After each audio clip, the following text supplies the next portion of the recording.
Hey, salut! Merci à toi d'avoir lancé cet épisode. Le podcast s'appelle Humeur humoristique. Ça fait 1 an maintenant que j'ai commencé à faire des podcasts, donc merci à tous ceux qui m'écoutent.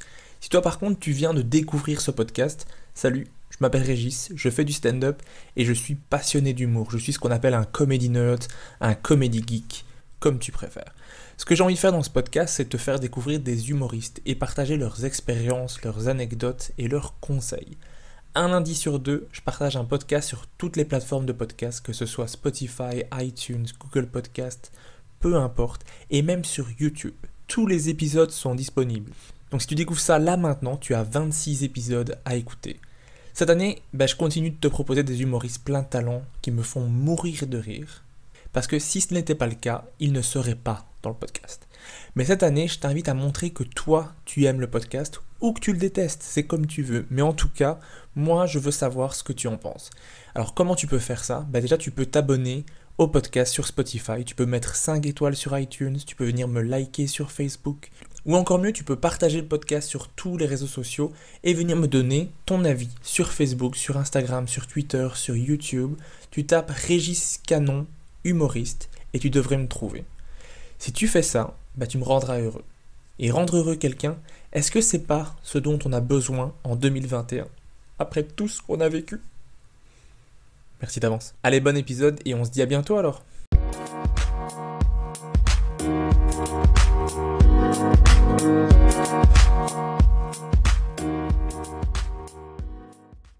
Bonjour et bienvenue dans ce nouvel épisode. Aujourd'hui, je reçois une stand-upeuse au début d'une carrière qui va être longue. Je reçois Michèle Desrochers.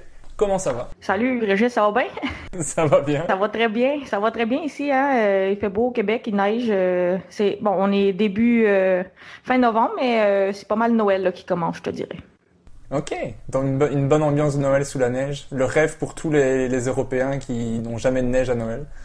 Exact, c'est ça, c'est commencé ici le party, là, on emballe les cadeaux, puis on s'amuse. Ça t'aide à vivre cette ambiance de confinement un peu mieux?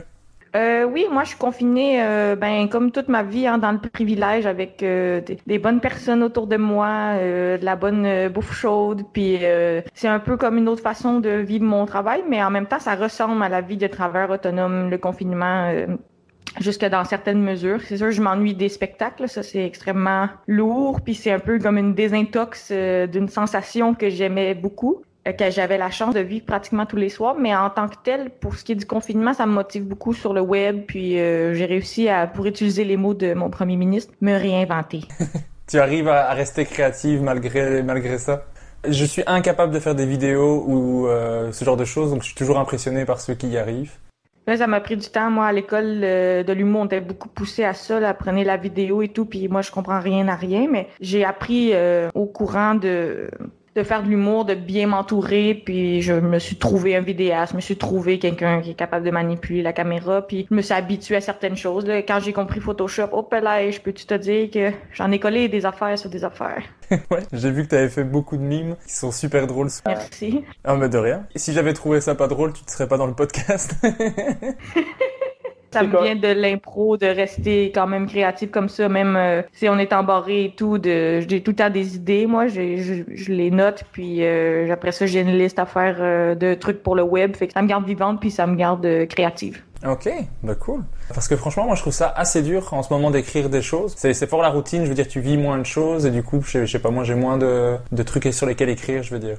Ouais, je suis d'accord parce que moi j'écrivais beaucoup en impro, puis j'écris sur scène aussi souvent. Donc là, le fait que pas ces spectacles-là et pour te pousser et pour te donner la sensation de c'est vraiment drôle, ça peut créer un genre d'abysse sans fin de non-reconnaissance là, qui est assez bizarre pour écrire de l'humour. Moi, j'ai une chance, c'est ça, le web, ça me donne une autre sorte de réaction que je suis capable de visualiser, c'était bon ou c'était nul. Ça peut me motiver, mais c'est sûr que au niveau stand-up humoristique, j'écris pas beaucoup ces temps-ci parce que moi, je suis pas du type 8 heures devant un ordinateur portable. Je suis vraiment du type je cours, je prends ma douche, puis là, j'ai comme des idées que je note, puis après ça devient sur scène de l'humour, mais c'est pas motivant en ce moment comme on n'a pas les shows pour tester tout ça. Bon, je pourrais bien écrire 600 pages de marde, mais je saurais pas ce que ça vaut, tu sais. Je pense pas que je suis paresseuse, mais souvent, je vois des humoristes qui sont sérieux, ils travaillent fort à la maison. Moi, je travaille fort sur scène. Des fois, je me mets un peu dans l'eau chaude par exprès, puis c'est sûr que je m'ennuie de ça. Là. J'ai fait quelques spectacles Zoom. Tu sais, quand on éteint la caméra, on sent son âme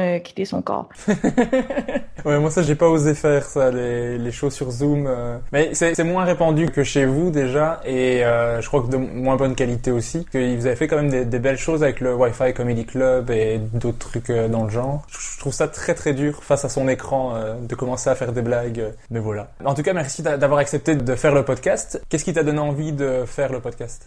Quand j'ai reçu l'invitation, j'ai trouvé ça intéressant. Je trouvais que ça faisait un lien qui était important dans mon parcours, en fait, parce que mon parcours a commencé un peu en improvisation et l'idée de devenir artiste tous les jours, ça m'est venu en Europe, en fait, au mondial d'improvisation que j'étais allée faire pour m'amuser à la base, mais c'est dans ces matins-là que je me réveillais chaque jour à aller faire de l'improvisation ou encore dans la tournée d'impro que j'ai faite où là, c'était pas le mondial, mais on faisait 28 villes en France. Cette vie-là de sac à dos et de spectacle tous les jours, ça m'a mis devant le fait que ça me faisait sentir en vie, ça me faisait sentir dans mon corps et ça me faisait sentir bien. Donc, c'est un peu ça qui m'a amené à mon retour questionner mon parcours puis faire l'école de l'humour. Donc, pour moi, l'Europe, l'impro, la France, la Belgique, la Suisse et l'Italie, qui les pays que j'ai plus côtoyés pour l'impro, ça a été quand même un aspect important de ce qui m'a amené à l'humour. Aussi de ce qui m'a amené carrément du plaisir dans ma vingtaine, tu sais, d'aller découvrir l'Europe. J'aurais pas nécessairement eu cette chance-là de voyager. Puis l'humour puis l'impro m'ont amené à ça. Donc, je trouvais ça intéressant de te parler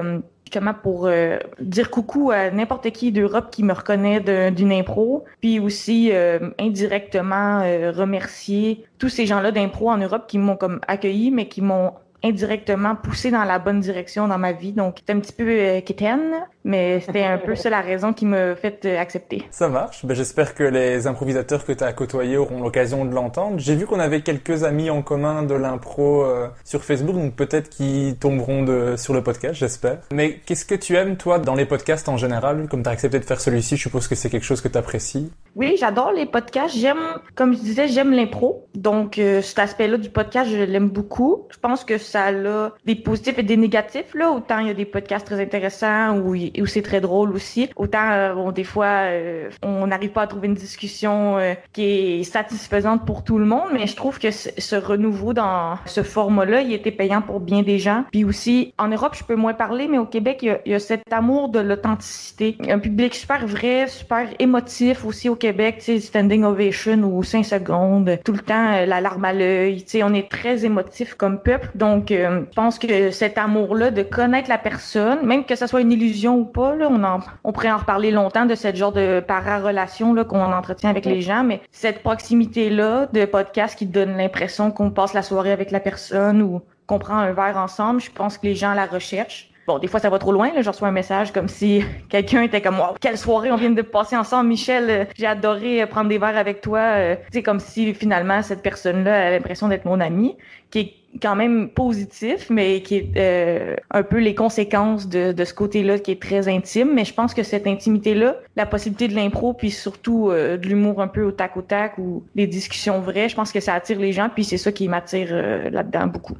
En Belgique, c'est pas encore très répandu les podcasts. On n'est pas nombreux à en faire. En France, un peu plus. Par rapport au Québec, c'est clairement beaucoup moins. Je crois que c'est surtout l'influence de Mike Ward qui a amené énormément avec son podcast Sous écoute des projets comme ça aussi, je pense. Effectivement. Est-ce que tu dirais qu'en Europe, en Belgique, si tu veux, c'est différent au sens où vous faites autre chose ou vous êtes en retard, entre guillemets, parce que, tu sais, on s'entend que Mike Ward qui a amené ça au Québec était déjà, je dirais, comme 5, même 10 ans en retard sur les États-Unis. Donc, est-ce que c'est quelque chose qui s'en vient tranquillement à tes yeux ou c'est juste que vous, c'est pas un format qui vous rejoint ou c'est tout simplement pas populaire?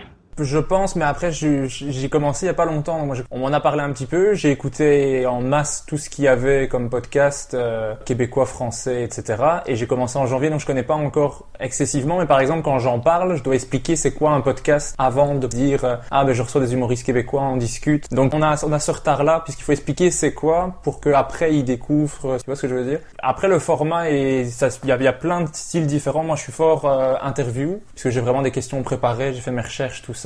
Que des podcasts comme Mike Ward, c'est plus, on parle de tous les sujets, mais ça existe aussi en Europe. Mais en Belgique, c'est au début. C'est vraiment le tout début. Les 5 ans de retard qu'avait le Québec, nous on les a encore maintenant, je pense. Ouais, c'est ça. Puis vraiment sans aucun insulte, quand j'étais arrivée aux États-Unis, excuse-moi, en Europe, que j'ai vu la façon de faire de l'impro, j'avais vraiment cette impression que vous faisiez notre impro d'il y a 10 ans, genre, surtout dans la conception, là, avec l'arbitre déguisé, puis l'animateur et tout ça, qu'on a comme abandonné au Québec comme tranquillement. J'étais comme, j'ai l'impression que peut-être ça va venir plus tard, puis c'est juste que ça prend du temps à transférer ces choses-là. Je comprends aussi qu'en Europe, ils ont acheté le modèle gravélien d'impro, là, si tu veux. Là, ça a été payé, ça, l'idée on va mettre une bande de hockey, puis on va imiter ce modèle-là, mais j'ai l'impression que des fois, ça prend du temps quand on emprunte quelque chose ou on plonge dans un nouvel art, ben là, ça prend comme 5-10 ans avant que les codes se transmettent d'une place à l'autre dans l'évolution. Ouais, je pense que c'est plus ou moins pareil. Ouais, il faut le temps qu'on ait les codes. Quand les Québécois venaient en impro, on voyait que ils étaient en avance sur nous. C'était d'office, tout le monde les regardait avec des grands yeux de c'est les Québécois. Mais peut-être tu vas être le Mike Ward de Belgique. T'es juste pas assez sous puis un petit peu trop confiant dans tes questions. Faut que tu sois 2 fois moins préparé. Ça marche. Pour le côté sous, ça va être compliqué parce que je bois pas du tout. Donc ça, je suis un anti Mike Ward à ce niveau-là. Ça va être tough. Mais lève-toi de ta chaise puis tourne 30 fois sur toi-même. Peut-être ça va te mettre dans un état semblable. Mais du coup, comme on en a parlé pas mal, t'as fait 3 fois le podcast sous écoute. C'est quoi d'être invité à ce podcast qui est vraiment incroyable, qui a une audience énorme? Ça doit être tellement stressant, je pense, d'y participer et en même temps super fun de se dire on a été invité pour le faire. Mais... Ouais, quand même, je me souviens que ça a été un stress. Puis moi, je suis vraiment pas le genre stressé, ou du moins, qu'on appelle stress, je le vis autrement. Je le vis comme une pression qui est très positive. Puis ça vient de l'impro, là. Cette pression-là, c'est la finale, c'est la fusillade, c'est toi qu'on envoie, tu sais, pour aller faire ça. Elle est positive pour moi, même si je sais pas si tout ça est sain, là. Un psychologue m'écrira pour voir. Mais c'est ça que ça a été une des fois que j'étais le plus stressée la veille. Je me souviens que j'avais pas trop dormi. Et d'ailleurs, je pense que les 3 fois que je suis allée au podcast de Mike, c'était dernière minute et de plus en plus dernière minute. Donc la première fois la veille, puis la fois d'avant, comme 2 heures avant, Jean-Thomas Jobin à la chiasse, viens-t'en. Moi, c'est mon classique dans la vie. Je fais une carrière sur quand les gens ont la chiasse et moi, je suis disponible. J'habite tout près, en fait, de où c'est enregistré, Mike Ward sous écoute. Donc, moi, je suis proche là, dans la ville. Je suis à côté d'un métro, puis près de tous les salles de spectacle. Donc, en début de carrière, s'il y a cette possibilité-là d'être toujours prêt, comme un scout, ça l'aide en humour de toujours remplacer parce que plus les humoristes ont des belles carrières, plus ils vont avoir des empêchements ou un double booking finalement. Donc toi, quand t'es toujours là, un peu drôle idéalement, c'est vraiment pratique. Mais d'aller à Mike Ward, tu écoutes, c'était vraiment un rêve évidemment. Dans l'humour québécois, c'est super connu, comme tu dis. Ça c'est devenu un genre de podcast qui est comme historique, mais aussi qui est un lien entre tout le monde, puis une façon de garder un œil sur ce qui se passe. Donc, je t'espère flattée d'y aller, mais en même temps, il y a des relations un peu en humour qui est peut-être toi, t'es moins familier, mais mettons ma boîte de gérance avec tel ou tel artiste qui me donnait une plus grande chance d'aller là-bas, pas que je le mérite pas du tout, mais quand même des amitiés puis des boîtes de gérance puis des groupes d'amis qui se connaissent, qui m'ont donné une chance d'y aller, mais après ça, moi j'ai fait ma chance dans le podcast, je pense moi-même, mais c'est quand même une chance d'être plugué par quelqu'un ou d'avoir un réseau qui m'a amené à pouvoir faire le podcast. Ça, je suis vraiment reconnaissante de tout ça, mais oui, c'est un des plus gros stress de ma carrière, mais une fois que ça commence la discussion, ça passe très vite, puis après ça, on est surpris que c'est terminé, là. T'étais une bonne invitée parce qu'en plus, je crois que le premier que j'ai écouté, celui avec François Bellefeuille, t'es encore à l'école. Et si tu es stressé, en tout cas, ça ne se voit pas, ça ne s'entend pas parce que tu réagis, tu punches. T'as fait rire Mike Ward plusieurs fois. Je pense que ce feeling-là de le faire rire, ça doit être assez sympa. Tu confirmes? Il y a un hochement de tête qui ne sera pas vu sur le podcast. Je pense même le podcast de Mike aussi, pour l'avoir beaucoup écouté, j'imagine comme toi, j'avais quand même une conscience de où je m'en allais. Tu sais, moi, j'avais vu tous les épisodes, dont certains plusieurs fois. Donc, je connaissais les pièges à Mike Ward sous écoute au sens où l'arrogance passe très mal dans ce type de podcast-là. Il faut arriver comme humble, mais super à l'aise, qui est un drôle de mélange. Faut être punché, mais être soi-même. Faut avoir des anecdotes, mais faut pas avoir l'air préparé. Donc, il y a comme toute une série de choses un peu à savoir, mais en même temps, une fois que tu sais tout ça, faut comme que tu l'oublies puis que tu sois, comme je disais tantôt, authentique. Puis je pense que ça a été payant. Mais il faut aussi connaître toutes les private jokes qui sont récurrentes au podcast avec les brags, les sort avec, c'est ce qui est weird, tous ces trucs-là qui répètent continuellement. Qu'est-ce qui est weird? C'est bon, c'est très très bon. Mais d'ailleurs, le podcast, tu l'as parodié un petit peu dans ton podcast. Est-ce que tu peux expliquer un peu pour ceux qui n'auraient jamais entendu ça et qui pourront les découvrir sur ta page Facebook? Dans le fond, moi, je suis fan de podcasts à la base et j'ai aussi plusieurs chats. Je suis fan de chats, là. Je sais pas si je pense pas que ça compte comme un hobby, là, mais j'ai voulu, dans le fond, je voulais parodier plusieurs podcasts à la base, mais bon, si je peux donner un petit peu d'aide, là, je sais pas si t'as des gens qui t'écoutent qui sont des petits humoristes en devenir puis qui cherchent comment faire une vidéo, mais comment faire une bonne vidéo, tu sais, il y a une certaine durée sur le web, en tant que tel, Facebook, tu peux aller sur du 3-4 minutes, puis sur YouTube, ça peut être plus long, mais il y a aussi l'idée de parodier autre chose ou d'entrer dans quelque chose qui est un trend pour un peu aller s'approprier ce fan base-là, puis faire connaître son projet. Donc moi, Sous-Écoute était un podcast que j'avais beaucoup écouté. Je me suis dit que c'était le premier que j'allais parodier. C'est aussi le plus connu au Québec. Donc j'ai pris mes chats, je les ai mis devant mon micro et j'ai pris quelques images et après ça, j'ai fait un doublage. D'ailleurs, la voix de doublage qui est la mienne est tellement la même pour les personnages que c'en est un peu comique, je pense, par la qualité médiocre. Donc, je fais juste parodier tout simplement. Je refais le podcast à Mike Ward dans tous ses aspects, l'aspect de surconsommation d'alcool, les anecdotes de relève en humour et tout ça, là. Avec mes chats, j'ai fait aussi un deuxième épisode, je sais pas s'il y a des grands fans de Mike Ward Sous-Écoute qui t'écoutent, mais le fameux épisode où Jean-Thomas Jobin explique comment il se masturbe avec des bottins téléphoniques, qui est devenu comme dans le patrimoine humoristique québécois malgré lui. Donc, le deuxième épisode, j'ai le vrai Jean-Thomas Jobin et ma propre voix, mais on voit en chat un peu comment qu'il se crosse, si ça peut plaire à des gens. Donc, c'est ça le podcast, en fond, mais le podcast va parodier tout plein de podcasts québécois. Je sais pas si les connais, mais Les Pires Moments de l'Histoire, notamment avec Charles Beauchesne. Je voulais aussi parodier Catherine Etier, qui est une chroniqueuse qui est excellente au Québec en faisant Catherine Etier, mais les possibilités sont infinies. Je sais pas aussi s'il y avait eu Caméra Café dans votre pays. Il y a une version française, ils ont fait une adaptation en fait. On va bien faire Caméra Café, oui. Ça... Okay. D'ailleurs, Caméra Café revient au Québec, donc ça serait un moment idéal pour aller faire Caméra Café, mais c'est un beau projet, ça a été, tu parlais de confinement tantôt, thérapeutique, là, quand je suis tombée là-dedans,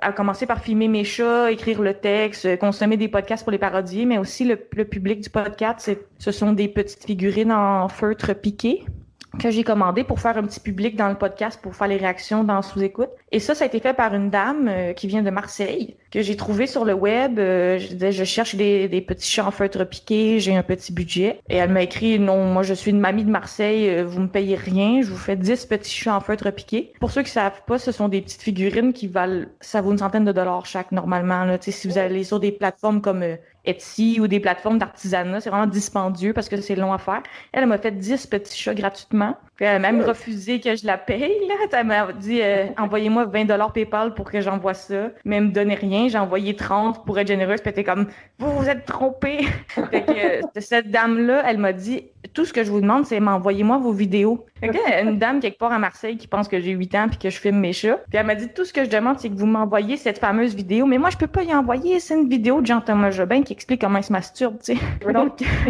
j'étais un peu pris dans ce deal-là. Je vais essayer d'y faire une vidéo juste pour elle avec les petites figurines. Mais c'est tout ce côté-là de miniature, de podcasts, ça m'a vraiment amené du plaisir en confinement. Puis j'étais contente des réactions des gens. Ça me ferait tellement rire que cette dame tombe sur la vidéo de Jean-Thomas qui se masturbe avec... Ah, mais c'est mes chats? Mais de quoi? Oh mon Dieu!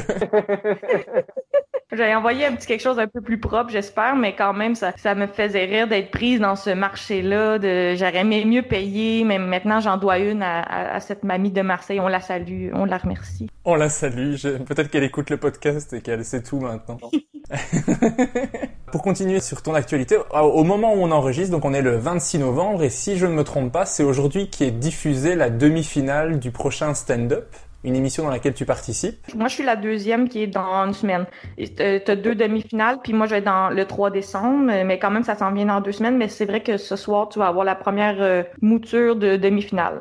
Ben, je vais regarder ça, mais est-ce que tu peux expliquer un petit peu le concept de l'émission? Le prochain stand-up, c'est un concours animé par Marilyn Jonca, qui est une humoriste qui a beaucoup de succès au Québec. Ça reprend un peu ces codes-là de concours de talent, un peu sous la forme duel avec 3 juges. Classique 3 juges, hein? Un gentil, une fille, puis un connard. Non, c'est une joke. C'est ma Donc, façon d'envoyer une petite crotte de nez à Louis Morissette. Donc PA Méthode, Mariana Mazza et Louis Morissette. Il va pas le voir. Donc, ces gens-là, oui, exact, sont les juges sur l'émission. On voit des candidats un peu de tout niveau en humour, mais c'est quand même un concours pour la relève. Donc, c'est des humoristes qui sont moins établis, moins connus, qui s'en viennent tenter leur chance au concours. On a des huitièmes de finale, des quarts de finale, des demi-finales, puis une finale. Et c'est des numéros de 5 minutes d'humour, puis souvent, c'était en duel ou encore en triade. Là, je suis bien fancy avec mes choix de mots. Fait que moi, j'ai participé au concours, puis bon, je peux pas dire où je meurs dans le processus, mais j'ai quand même, là, j'ai survécu aux 2 premiers rounds. Et c'est aussi très plaisant. Là. Moi, j'ai essayé de l'aborder comme si c'était pas un concours, en fait, là, plus comme si j'allais chaque semaine, je fais mon 5 minutes d'humour, j'essaie de me mettre en valeur. T'sais, on a quand même une captation télévisuelle après ça de notre numéro, qui est un élément super positif. Ce que les juges en pensent, moi, ça me dérangeait plus ou moins. Puis pour moi, c'était une belle expérience. Puis c'était une façon aussi de... Ici, quand on fait un numéro à la télévision, on le brûle, si tu veux, au sens où il est plus acceptable à d'autres postes, ou tu peux plus nécessairement le refaire ailleurs. Tu peux le refaire sur scène, mais tu peux pas le refaire à la télévision. Donc moi, c'était une bonne façon de brûler quelques numéros de 5 minutes que je trouvais prêts, que je trouvais bons. Puis pour moi, c'était une façon un peu de faire mourir ce matériel-là, parce que j'avais beaucoup de jokes de je fume du pot, puis j'avais beaucoup de jokes de je suis toutoune, puis je fume moins de pot, puis je suis moins toutoune, fait que j'avais hâte que ce matériel-là passer à autre chose, certainement. Mais c'était un cool projet, puis ça a bien été, pour vrai. L'émission a un succès au Québec, malgré qu'on l'a tourné en temps de COVID, avec un public réduit, avec l'impossibilité d'aller roder ou tester nos numéros dans les bars. C'est impressionnant le niveau que ça donne, puis le succès que l'émission a est quand même positif, je pense. Qu'est-ce que tu as pensé de tes 2 passages? Jusqu'à date, je dirais que j'étais assez fière de mes passages. J'étais contente, comme je te dis, de la captation. Là. Les commentaires des juges, je te dirais que je les ai instantanément oubliés. Pour moi, ça n'existe pas, puis j'aime pas regarder l'émission non plus. Donc moi, je sais ce que j'ai fait, mais je sais pas ce qui est arrivé de ça au montage. Mais je te dirais que j'ai une fierté d'avoir fait ces numéros-là. Moi, ils étaient quand même bien pratiqués. Comme je te dis, ils étaient prêts à être brûlés à mes yeux, donc j'avais quand même une belle confiance. Mais c'est sûr que tantôt, on parlait de spectacle Zoom. Faire du stand-up à la télévision, devant peu de gens, avec des caméras qui roulent, puis Louis Morissette, puis les juges, puis au début, il y avait même un bouton qui était comme l'effet « wow », je sais pas trop, au milieu de ta joke qui pèse, puis là, il y avait des lumières qui étaient sur toi. Les humoristes réagissaient comme s'ils étaient comme un daim là, qui se fait frapper par une voiture. Là, c'était vraiment surprenant. Tous ces effets-là, à mon avis, sont un peu anti-stand-up, et ça a comme pas rapport, c'est un peu comme si on fait la voix, ou c'est un peu comme si on fait un concours de talent, alors que le stand-up, à mon avis, doit être plus pur que ça, plus une ambiance contrôlée et chaleureuse. Donc tout ça, j'essaie de le mettre de côté, mais à mon avis, c'est pas les meilleures conditions pour faire du stand-up. Donc mettons quelqu'un qui m'a aimé dans l'émission, je dirais tant mieux. Mais dans l'émission, je ne suis que l'ombre de moi-même. Fait que viens me voir en show. C'est ça que je trouve. Mais c'était cool d'être en confinement puis de recevoir des messages. « Hey, je viens de te découvrir. Hey, je t'ai vu à la télévision. » Ça motive quand on a l'impression que son métier est en train de plus exister. Ça fait quand même du bien recevoir des messages. Là. Ben moi, j'ai bien aimé l'ombre de toi-même. C'était sympa. J'ai bien aimé les 2 premiers passages. Il y a des, moi, je suis vraiment, c'est ce que je dis dans quasiment tous les épisodes, mais je suis un amoureux de la vanne, et souvent s'il y a une vanne que j'adore, c'est bon, je la garde pour plusieurs années. La vanne le choix entre l'amour et les chips, elle est géniale. Il y a tout le passage avec la Diva Cup, moi ça me fait mourir de rire. Et si tes cuisses se connaissent pas, moi ce passage-là me fait rire énormément aussi, parce que c'est du vécu. Si, je suis contente, puis c'est cool parce que t'as comme pas l'air d'un gars qui se met une Diva Cup, puis pas l'air d'un gars qui ses cuisses frottent. Fait que je trouve ça cool, ça te rejoint, tu sais que premièrement t'as un intérêt pour l'humour, mais c'est cool que mon humour de vécu soit reçu par tout le monde. Ça, je trouve ça vraiment le fun, parce qu'il y a comme un faux préjugé en humour que les gars parlent des gars, puis là ça fait rire les gars, ou moi je parle de mon expérience, ça fait rire les gens comme expérience, mais je pense que si tu le fais bien, tu peux parler de tout, puis même ça démocratise cette expérience-là, puis ça met les gens à l'aise. Moi, j'ai reçu tellement de messages, même de vidéos de la Diva Cup sur le web. Il y a comme 200 commentaires de femmes qui se taguent entre elles de la fois que ça t'est arrivé. J'ai reçu des messages, j'ai dû extraire la Diva Cup de ma conjointe. C'est devenu un de nos moments les plus importants. Elle m'a même dit, on a fait une cérémonie, puis on l'a brûlé sur un bûcher l'été d'après, genre. De savoir toutes ces anecdotes-là des gens, puis de savoir aussi que ça a comme dégêné le monde. Dans le fond, il y a bien du monde qui ont vécu cette situation cocasse et inquiétante. Fait que je trouve ça bien le fun que ça rejoigne les gens, même des gens qui ont déjà mis une diva cup puis d'autres non. Mais au moins, c'est comme rassembleur, je trouve. Puis ça, c'est dans mes buts en humour. Donc, je te remercie puis je trouve ça cool que toi, ça t'a fait rire aussi. Ce que je préfère dans l'humour, c'est quand les gens parlent de choses qui sont personnelles et qu'on voit que c'est authentique, c'est du vécu. Même si c'est un peu des histoires, un peu de la loose parfois, ça me fait rire qu'on en parle et qu'on en fasse quelque chose de drôle. Et donc moi, cette histoire de la Diva Cup, ça m'éclate parce que j'imagine pas ce genre de choses et on n'en parle pas puisque il y a tout un petit tabou autour de tout ça que je trouve complètement stupide. On parle de toutes nos habitudes, mais les filles ne devraient pas parler de quelque chose qui leur arrive tous les mois, c'est complètement stupide. Mais je trouvais ça super drôle et je me dis, il faut oser parce que quand tu mets le pied sur le tabouret, tu commences à expliquer ça en prenant à partie le gars du public. Je trouvais ça vraiment bon. Il fallait oser parce que tu dis que t'es stressé et tu fais ça et t'as l'air tellement à l'aise. Ben merci beaucoup. Je suis bien contente de la réaction pour ce numéro-là. Puis comme tu dis, c'est cool de pouvoir en parler. Fait que je suis contente que ça a été vu, ça. Ben ouais, mais je crois que PA Méthode est assez d'accord avec moi puisqu'il a vraiment flashé sur toi. Il arrêtait pas de dire je la connaissais pas, mais j'adore. Il m'éclatait.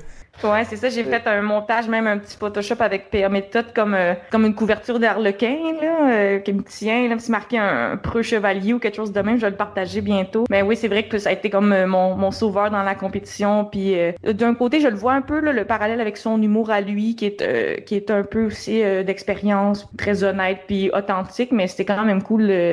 PA Méthode, c'est quand même quelqu'un qui a eu beaucoup de succès au Québec puis qui est très gentil aussi comme personne. Donc d'avoir ces compliments-là à TV, c'est vraiment quand même touchant. Bah ouais, c'est une référence. Je comprends que ça puisse faire plaisir. J'ai vu aussi qu'il y avait une autre émission dans laquelle tu as tourné. C'est l'émission Roast Battle qui va être diffusée en janvier si mes informations sont correctes. Qu'est-ce qui t'a donné envie de participer à cette émission de Roast? Donc deux humoristes qui se font des vannes l'un sur l'autre où tout est autorisé et que ça va très très loin souvent dans les épisodes. Et au passage, c'est présenté par Alexandre Barrette que je trouve génial à la présentation et il me fait tellement rire. Oui, il est très fort, Alexandre.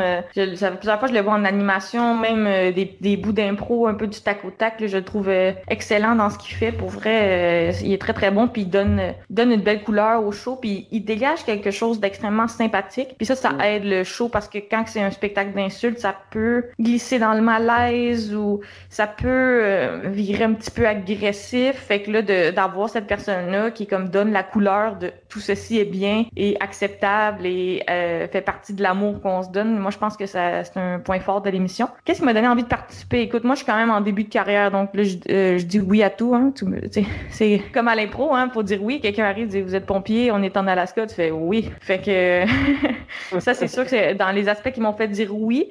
Honnêtement, en le vivant, il y a rien de négatif là-dedans. Je me rendais compte que c'est peut-être pas nécessairement pour moi le roast. J'ai un grand sens de l'humour pour moi-même. Je fais beaucoup d'autodérision. Puis je trouve ça important. Là. Je trouve que avant de commencer à insulter les autres, faut vraiment que tu commences par remarquer ce qui est risible chez toi, là. Savoir ce que tu dégages. C'est probablement la chose la plus importante en humour de toutes, là. Mais en le faisant, là, je me suis retrouvée contre des amis, je me suis retrouvée contre des gens que je connaissais. Puis ça m'a fait découvrir certains aspects de moi-même, mais j'ai quand même eu beaucoup de plaisir. Encore là, on est sur du tournage un peu télé. Comme je t'expliquais, c'est pas du stand-up traditionnel. On est devant une vingtaine de personnes, puis des mannequins en plastique dans cette émission-là pour créer un effet de public avec des juges et tout. Donc encore là, l'ombre de moi-même a fait beaucoup de TV cette année, qu'est-ce que tu veux. Mais j'ai quand même eu beaucoup de plaisir là-dedans. Ça se passe super vite. Un duel, c'est comme 10 minutes sur scène. 5 blagues, puis on enchaîne, mais j'ai quand même trippé là-dessus, puis j'ai aimé ça qu'il y avait un petit public présent. Ça a fait un show malgré les conditions de pandémie. Fait que j'ose pas trop en dire, je peux pas vraiment dire où je me rends puis tout ça.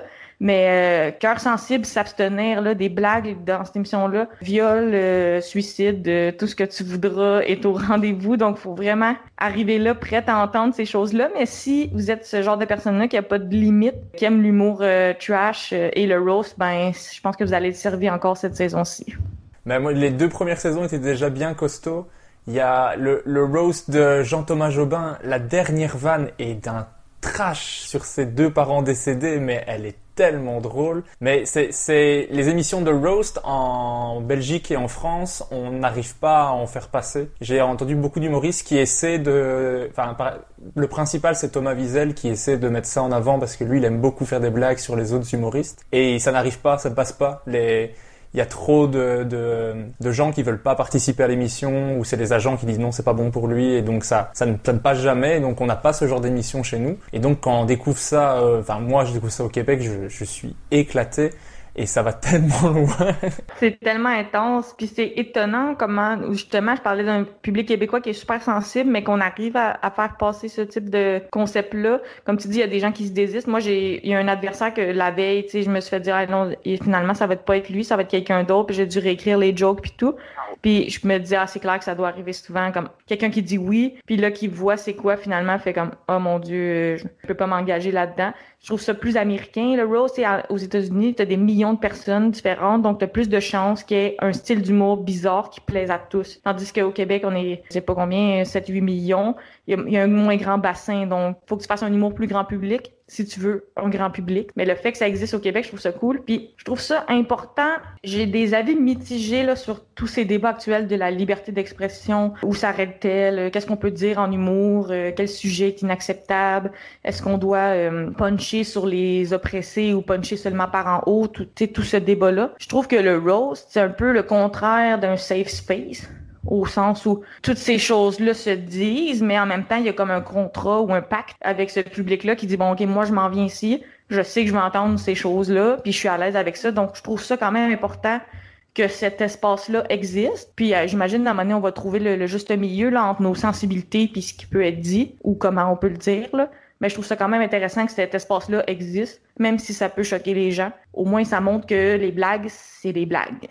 Ouais, mais moi, tant que la personne est sur scène, là pour entendre les blagues et qu'elle rit avec, je vais rire. Je pense que si tu fais la même blague mais que la personne la regarde avec une tête fâchée, je suis pas sûr que je ris pareil. Parce que là, c'est comme si c'est autorisé de rire. Vas-y, fais-toi plaisir. Exact, c'est ça. Et donc moi, je suis assez à l'aise avec ça, mais je sais qu'il y a des gens qui détestent ça. Parce que moi, souvent, je répète les blagues à ma copine qui fait « mais c'est méchant ». Ouais, c'est ça.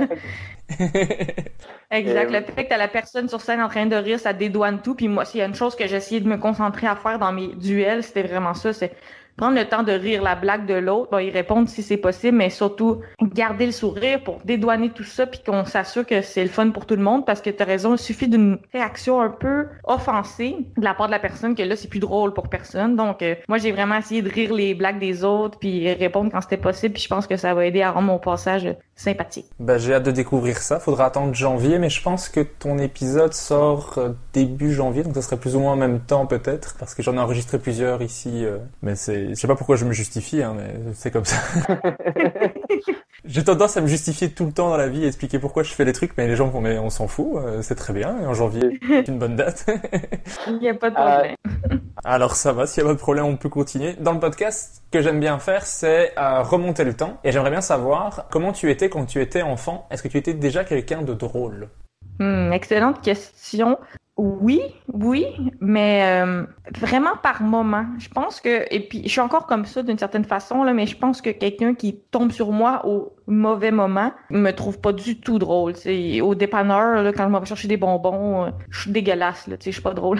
mais parlez-moi quand même, je vais vous dire allô. Je pense que j'ai toujours eu un côté on and off qui fait que je suis drôle, mais sur commande, puis quand je contrôle la situation aussi. Puis ça, j'ai appris avec le temps un peu, surtout à l'impro, pendant 15 ans d'impro, de quel paramètre permet l'humour, puis comment adapter, tu sais, comment faire rire les gens dans les bars, mais aussi si tu m'invites chez toi, comment faire rire tes beaux-parents, tu sais. Il y a comme des contextes à l'humour, puis beaucoup de paramètres à comprendre, qui permet de devenir plus drôle, plus polyvalent. Mais comme enfant, je pense que j'étais tout sauf drôle d'un œil extérieur. Je pleurais comme tout le temps. J'étais quand même triste, fâchée, tu sais, je pense qu'il y avait beaucoup de choses comme négatives qui sortaient plus qu'autre chose. Il y avait de l'humour dans ma famille, beaucoup. Mettons que tu avais la parole sur 4 enfants, c'était vraiment valorisé de dire quelque chose de très intelligent ou de très drôle, sinon c'était comme prochain, on s'en fout de toi. Donc ça m'a conditionné à être drôle pour obtenir l'attention. Puis en vieillissant, ça continue un peu ce côté-là de tristesse, qui est plate un peu pour un podcast d'humour, mais bon, parlons-en, on est là. Puis même en littérature, qui était mon cégep, après le secondaire. Puis à l'université, c'était très triste ce qui sortait de moi. Ma création littéraire elle était quand même d'une certaine qualité, puis j'avais des bons mots de mes professeurs, mais mon jeu littéraire était comme d'une tristesse sans fin. C'était comme pas drôle, même c'était inquiétant. Là, mon projet de fin de session, mon père était comme « Ah, c'est bon, mais ça a tout d'une lettre de suicide. » Tu sais, fait que c'est comme... tu sais, fait que ce côté-là était toujours présent, mais à l'impro, l'humour a commencé à prendre une plus grande place, puis j'ai commencé à conditionner ça, puis après ça, c'est devenu de plus en plus présent dans ma vie de faire rire pour faire du social, dans le fond. Puis j'ai aucun diagnostic sur qui je suis comme personne au final, mais j'ai l'impression que j'avais peut-être pas d'aisance socialement en étant petite, puis que j'ai appris à utiliser l'humour comme outil pour devenir une personne qui est sociale, ce qui fait de moi une personne très sociale et le contraire, tu sais. Donc cette recherche-là du rire, de connecter avec le monde, puis de toujours me faire apprécier est présente, mais des fois j'ai besoin d'être seule, puis c'est quand même une partie de moi qui est importante. Donc l'humour, ça m'a permis de balancer ce genre de mal-être-là que j'avais, puis de connecter avec le monde autour de moi. Donc, à ce sens-là, ça a été vraiment très positif. Ça a coupé, je t'entendais plus. Je t'ai plus entendu pendant un moment, mais ça enregistre encore normalement, donc j'aurais ta réponse, mais j'ai pas entendu la fin. C'est bon parce que j'ai dit suicide, t'as comme coupé, genre, t'étais comme non. Non, c'est un podcast d'humour. C'est de l'humour, Michel.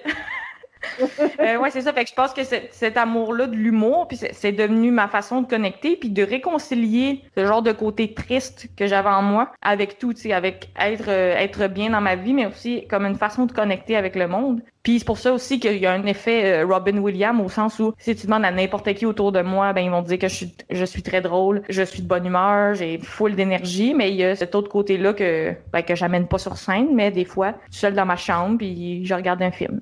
Je me reconnais dans ce que tu dis, mais l'humour c'est vraiment le truc pour connecter avec les gens, et souvent si je fais une blague que la personne ne rit pas, je me dis oh zut, elle me déteste. C'est ça. Qui est tellement pas ça, en fait, là, tu sais. Oui, c'est ça. C'est juste, c'était pas spécialement drôle, mais on peut continuer à apprendre à se connaître, peut-être. C'est ça. T'es pas barré pour la vie quand tu fais une blague qui marche pas, mais ça, je le vois. Avant, je le voyais pas. Je vivais ma vie sans m'en rendre compte. Mais tu sais, moi, j'ai fait beaucoup d'introspection début de ma vingtaine pour me comprendre. Puis là, je le vois que c'est un outil que j'ai utilisé pour faciliter les rapports sociaux. Puis comme tu dis, des fois, ça va trop loin. On est comme, mon Dieu, il me trouve pas drôle. Clairement, il veut ma mort. Mais tu sais, il y a quelque chose entre les deux qui existe, là, je pense. Il y a un petit gap entre les deux, quand même. Il y a quelque chose qui existe, là, qui est quand même possible et pas trop malaisant, là, qui se peut. J'ai aussi entendu que quand t'avais 9 ans, tu forçais les gens de ta classe à faire des matchs d'impro dans la cour de récréation. C'est absolument vrai. En fait, je me souviens que les premières chances d'impro, c'était un atelier d'impro qui a eu lieu au primaire, puis que j'avais choisi. Tu sais, t'avais le choix comme entre soccer, impro, puis je sais pas, basketball. Fait que là, j'ai pris impro. Puis là, j'ai trippé là-dessus. Puis après ça, on dirait que tout de suite dans mon cerveau, ça fait comme un déclic de ça, cette activité-là, ça me stimule, ça me valorise. Puis après ça, ben l'atelier était fini. Puis là, j'avais encore le goût de faire de l'impro. Fait que là, je forçais le monde, tu sais. On faisait 2 équipes dans le cours d'école. Puis ouais, donc ces années-là, j'avais regardé aussi sur YouTube les grands duels de la Ligue nationale d'impro qui sont encore tous disponibles là-bas. Ça va d'un gars qui perd son temps dans les archives, fait que je t'en donne. Fait que j'avais vu tout ça, puis aussi la Ligue nationale d'improvisation. Fait que c'est vrai que je forçais le monde parce que... Puis d'ailleurs, j'ai forcé le monde quasiment toute ma vie, là. Respect du consentement tout de même, là, mais au secondaire aussi, il a fallu que ça soit moi qui reparte l'équipe parce que, tu sais, ça vient, la motivation en impro. Puis des fois, t'as comme la seule personne qui était motivée qui quitte l'école ou quelque chose comme ça. Donc au secondaire aussi, j'avais forcé le monde. J'avais supplié des gens, vite, il manque une personne pour faire une équipe de 5. Là-dessus, il y avait comme 4 personnes qui avaient 0 intérêt pour l'impro, mais moi, je voulais être dans un tournoi. Fait que on a fait une équipe, tu sais. Puis à ce sens-là, même en humour aussi, il faut forcer le monde des fois. Pas entendre nos jokes, mais tu sais, il y a quelque chose d'important d'en pousser, tu sais, qui fait partie de ma personnalité, mais qui m'a aussi amené à toujours avoir que je souhaite. Tu sais, j'ai toujours fait une visualisation positive de ce que je désirais aller chercher. Puis après ça, je l'ai faite. Mais des fois, faut que tu forces un peu le monde, là, pas méchamment, mais faut que tu organises le spectacle si tu veux en faire un. Faut que tu pousses les gens à regarder tes vidéos. Faut que tu t'auto-promues. Promouvoir, promotionne? Je me promute, je me promute bien et ça a commencé à 9 ans en forçant le monde à faire des matchs d'impro, puis ça continue dans ma vie en poussant les gens parce que c'est vraiment important de pousser pour ton rêve dans les limites des gens, là, de ce qu'ils veulent ou ne veulent pas faire. Mais ouais, c'est un vrai souvenir, ça. Puis je sais que je l'ai dit en entrevue, puis je vais toujours m'en rappeler parce que c'est tellement un point tournant pour moi. Je suis sûre que les autres enfants présents un jour vont faire comme ah oui, c'est vrai, elle nous avait forcés. C'est quand que tu as vraiment commencé à faire de l'impro de façon régulière et faire des matchs, des spectacles, des tournois et tout ça?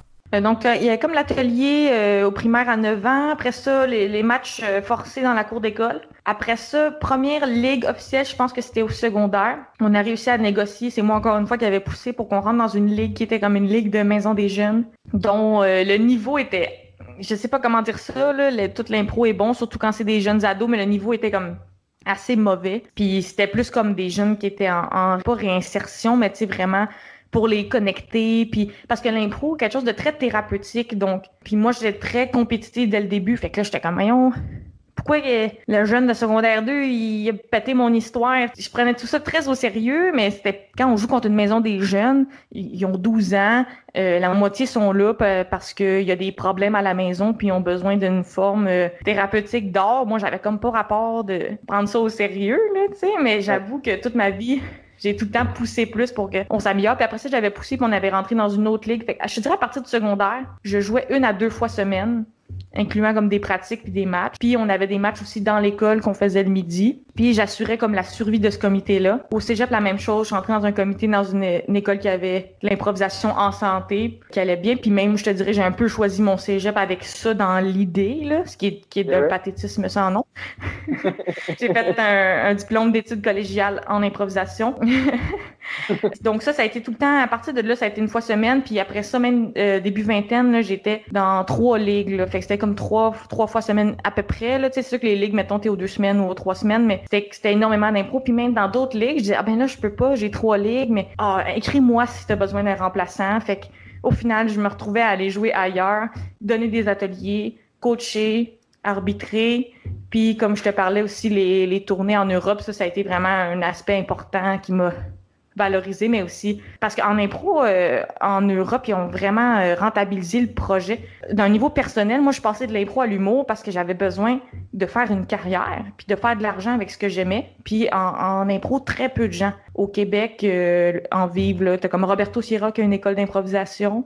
T'as certains grands comédiens de la Ligue nationale, mais sinon, t'as très peu de gens qui vivent de l'impro. Tandis que je suis arrivée en Europe, là, je voyais des salles de 1300 personnes, 20 € chaque. J'étais comme, oh, là, les autres, ils ont compris de quoi, là, tu sais, d'une certaine façon. Fait que là, quand je suis arrivée au Québec, je voulais vivre de l'impro, mais ça m'apparaissait impossible. Donc, c'est un peu ça qui m'a amenée à l'humour. Puis, finalement, l'humour, c'est vraiment une passion, même que ça l'était depuis le début, mais je me le cachais, là. Mais il y avait ce côté-là aussi d'aller chercher quelque chose qui était une carrière viable, tu sais.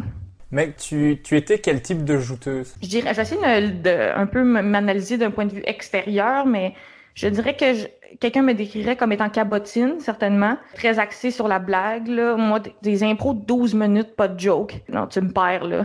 Puis c'est pas que j'aime pas la courbe narrative, c'est pas que j'aime pas les belles histoires, c'est que pour moi, l'un va pas sans l'autre. Et je me suis toujours battue contre ce modèle-là. En impro, des fois, on dit que quelqu'un est puncher, donc il est axé sur la blague, ou il est constructeur. Mais moi, j'ai toujours fait ce que je pensais intuitivement était un genre de construction punch. C'est-à-dire que c'est pas parce que tu blagues que t'es en train de gâcher l'histoire. Puis c'est pas parce que tu fais une belle histoire que c'est drôle, tu sais.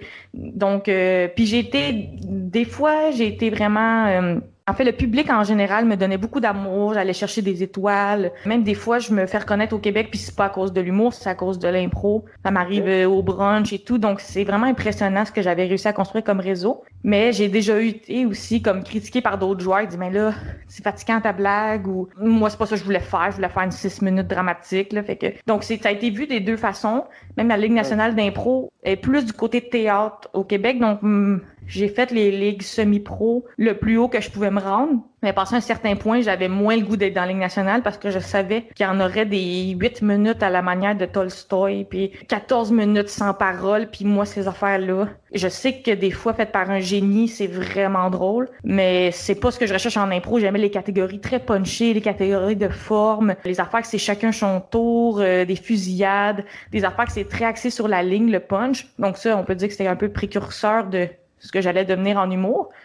Donc, c'est un peu comme ça que je me définissais comme joueuse, mais j'étais en même temps polyvalente. J'en faisais des dramatiques, je faisais de la poésie, je faisais des chantés, je faisais absolument tout, surtout dans mon équipe que les 4 autres étaient forcés d'être là. C'est sûr que c'est moi qui se retrouvais à faire l'impro solo. Donc, ça m'a amené un côté quand même polyvalent que je garde, mais mon cerveau était vraiment stické sur la blague, puis c'était ma façon de voir le jeu sur toute la ligne. Ben, quand j'ai coaché par contre des jeunes secondaires, je leur imposais pas ça, là, je leur disais pas vous devez être drôle absolument, sinon c'est la honte. Coacher au secondaire, c'est pratiquement comme faire de l'accompagnement psychologique, là, tu sais. Je leur montrais à mettre du déodorant puis arriver à l'heure, tu sais. Ok. Mais avec l'impro, t'as quand même gagné le mondial d'impro en Suisse dans l'équipe de Roberto Sierra et de Richardson Zephyr qui sont 2 machines en impro. Moi, quand j'étais petit, on allait voir quand les Québécois venaient pour les tournois et ma mère disait qu'il y avait Roberto, ben d'office je venais voir le spectacle. Ça allait être incroyable parce que il est tellement bon. Ça devait être quelque chose de jouer avec des gens comme ça. Mais je voudrais te demander, c'est qui le joueur qui t'a le plus impressionné?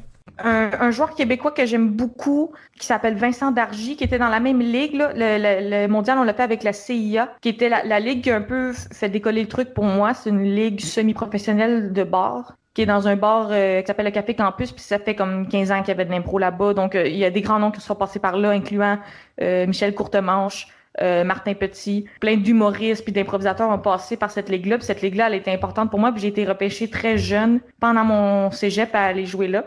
Donc, j'ai rencontré plein de joueurs, mais un joueur qui s'appelle Vincent Dargy, qui est, je sais pas si tu connais les Denis Drolet. Bien sûr. Ouais. Un peu un mélange des 2 Denis dans la même personne, là.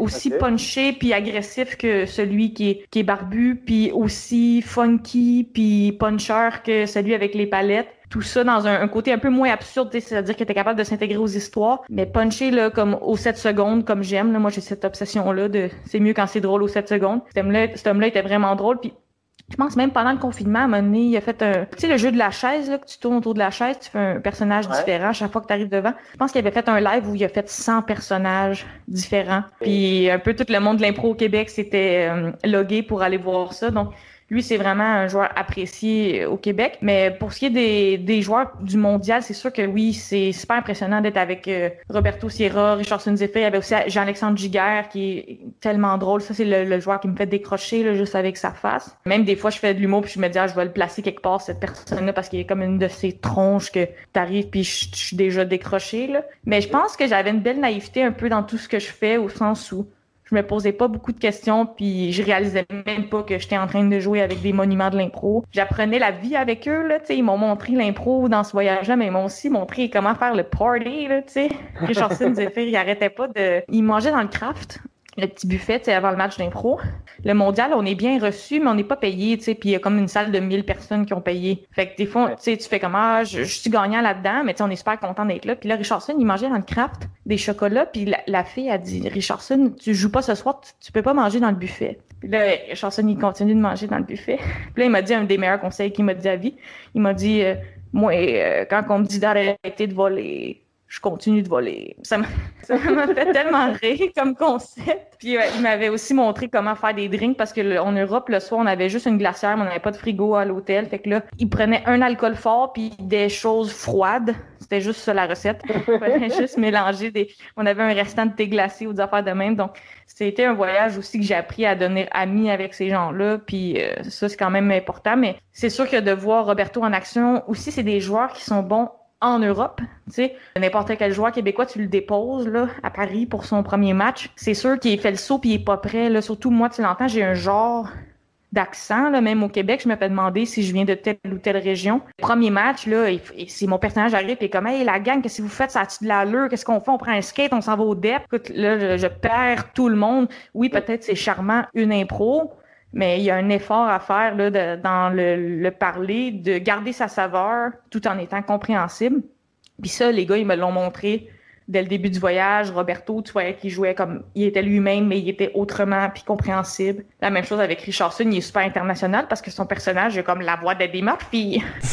Oui, il est vraiment bon, mais c'est vrai qu'il y a une petite adaptation à faire au niveau de l'accent pour ceux qui sont pas habitués. Parce que moi, ta phrase, par exemple, que tu viens de dire, je l'ai bien comprise, mais je sais que tous mes amis ne comprendront pas. C'est ça, puis on peut en faire... L'idée, c'est que pendant le mondial, au moins, les Italiens vont faire une impro en italien, puis que nous, on va faire une impro québécoise, puis on va vous le donner, là. Ah ouais, la chasse-galerie, la cabane à sucre, puis du Michel Tremblay, on va vous le faire.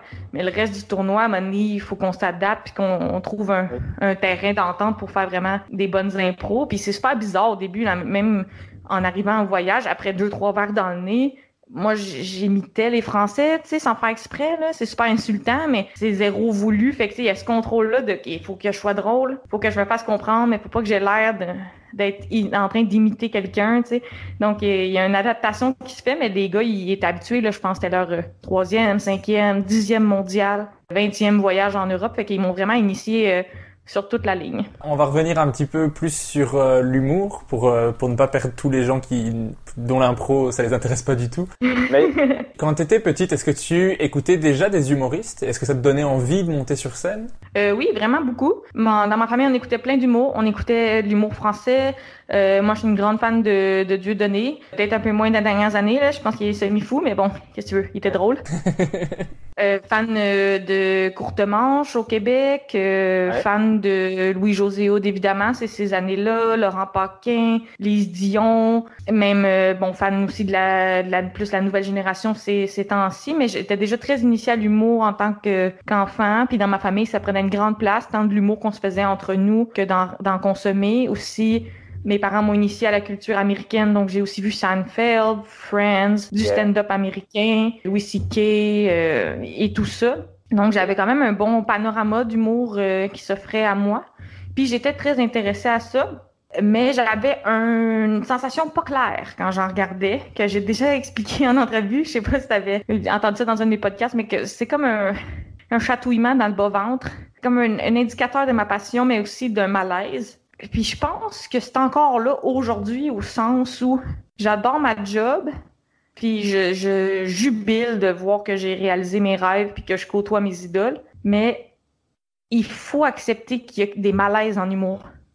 Puis c'est la même chose qu'à l'impro, mais il va y avoir cette soirée-là où tu contrôlais pas tout ce qui se passait puis que tu vas être moins bon. C'est extrêmement confrontant pour l'ego faire de l'humour. Puis c'est pour ça qu'on voit des humoristes qui ont des petits égos puis des gros égos, ou des égos qui semblent se gonfler et revenir à la normale. Ça, je sais pas si c'est sain, là, mais il y a un côté je suis le meilleur au monde, je suis une marde qui est constant. Donc, je pense que ce que je chantais dans mon bas-ventre quand je regardais Louis-José Hood, c'était ça un peu, ce désir de faire ça, mais cette peur de l'échec puis de l'humiliation qui est quand même forte puis qui peut être forte chez les gens. J'entends beaucoup de gens dire « Ah, j'adore l'humour ». Puis là, je leur dis « T'as-tu essayé un show? » « Ah, non. » Tu sais, je comprends cette peur-là, puis je pense que c'est l'impro qui m'a fait passer à travers ces malaises-là, de vivre les mauvaises impros, vivre les soirées bizarres, vivre toutes sortes de moments où j'ai pas réussi à être drôle, puis me perfectionner pour être le plus souvent possible capable d'être drôle lorsque ça se peut. Ça m'a amené à vraiment, OK, là, je fais le saut en humour à 100%, mais quand j'étais jeune, j'en ai consommé beaucoup. Puis ça comptait quand même dans mon bagage, même si j'avais pas le plan de faire de l'humour. Puis je pense que c'est peut-être plus difficile de commencer à faire de l'humour à 12-13 ans, parce que tu peux être drôle, mais t'as comme rien à dire, là. Fait que cette période-là que j'ai été faire en littérature, à me poser des questions, puis à pas être dans la bonne place, elle avait quand même son sens pour retrouver mon chemin vers l'école de l'humour. Puis une fois que je suis arrivée à l'école de l'humour, je m'en rappelais de tout ça, là, mon bagage québécois, français, américain, tout l'humour que j'avais consommé, puis la place que ça avait pris. C'est juste que là, soudainement, je me l'autorisais. Mais on va parler un peu de l'école de l'humour. T'as essayé la littérature, tu t'es rendu compte que c'était pas pour toi. Et après, tu t'as tenté l'école nationale de l'humour, mais je pense que t'as d'abord essayé de le faire en écriture d'abord. C'est-à-dire que c'est comme je te parlais un peu d'un genre rêve inavoué, mais ça se fait en étapes, ça, là, tu sais, à commencer par, je pense que j'aimerais ça faire de l'humour. J'avais été voir une orienteur, en fait, quand j'étais à l'université. De plus en plus, je sentais que la littérature, ça m'amenait pas vers une carrière nécessairement profitable, au sens d'argent puis au sens du bonheur. Puis aussi, je sentais de plus en plus mon rêve d'humour se former en moi. Puis là, elle m'a dit « tu pensais à l'école d'humour? » J'étais comme « ben oui. » Mais vu que ça se faisait en étapes de me l'avouer, là, j'étais comme demi-avouée. « Oh, je vais être auteur d'humour. » J'ai pas besoin de monter sur la scène. Moi, j'ai pas d'ego.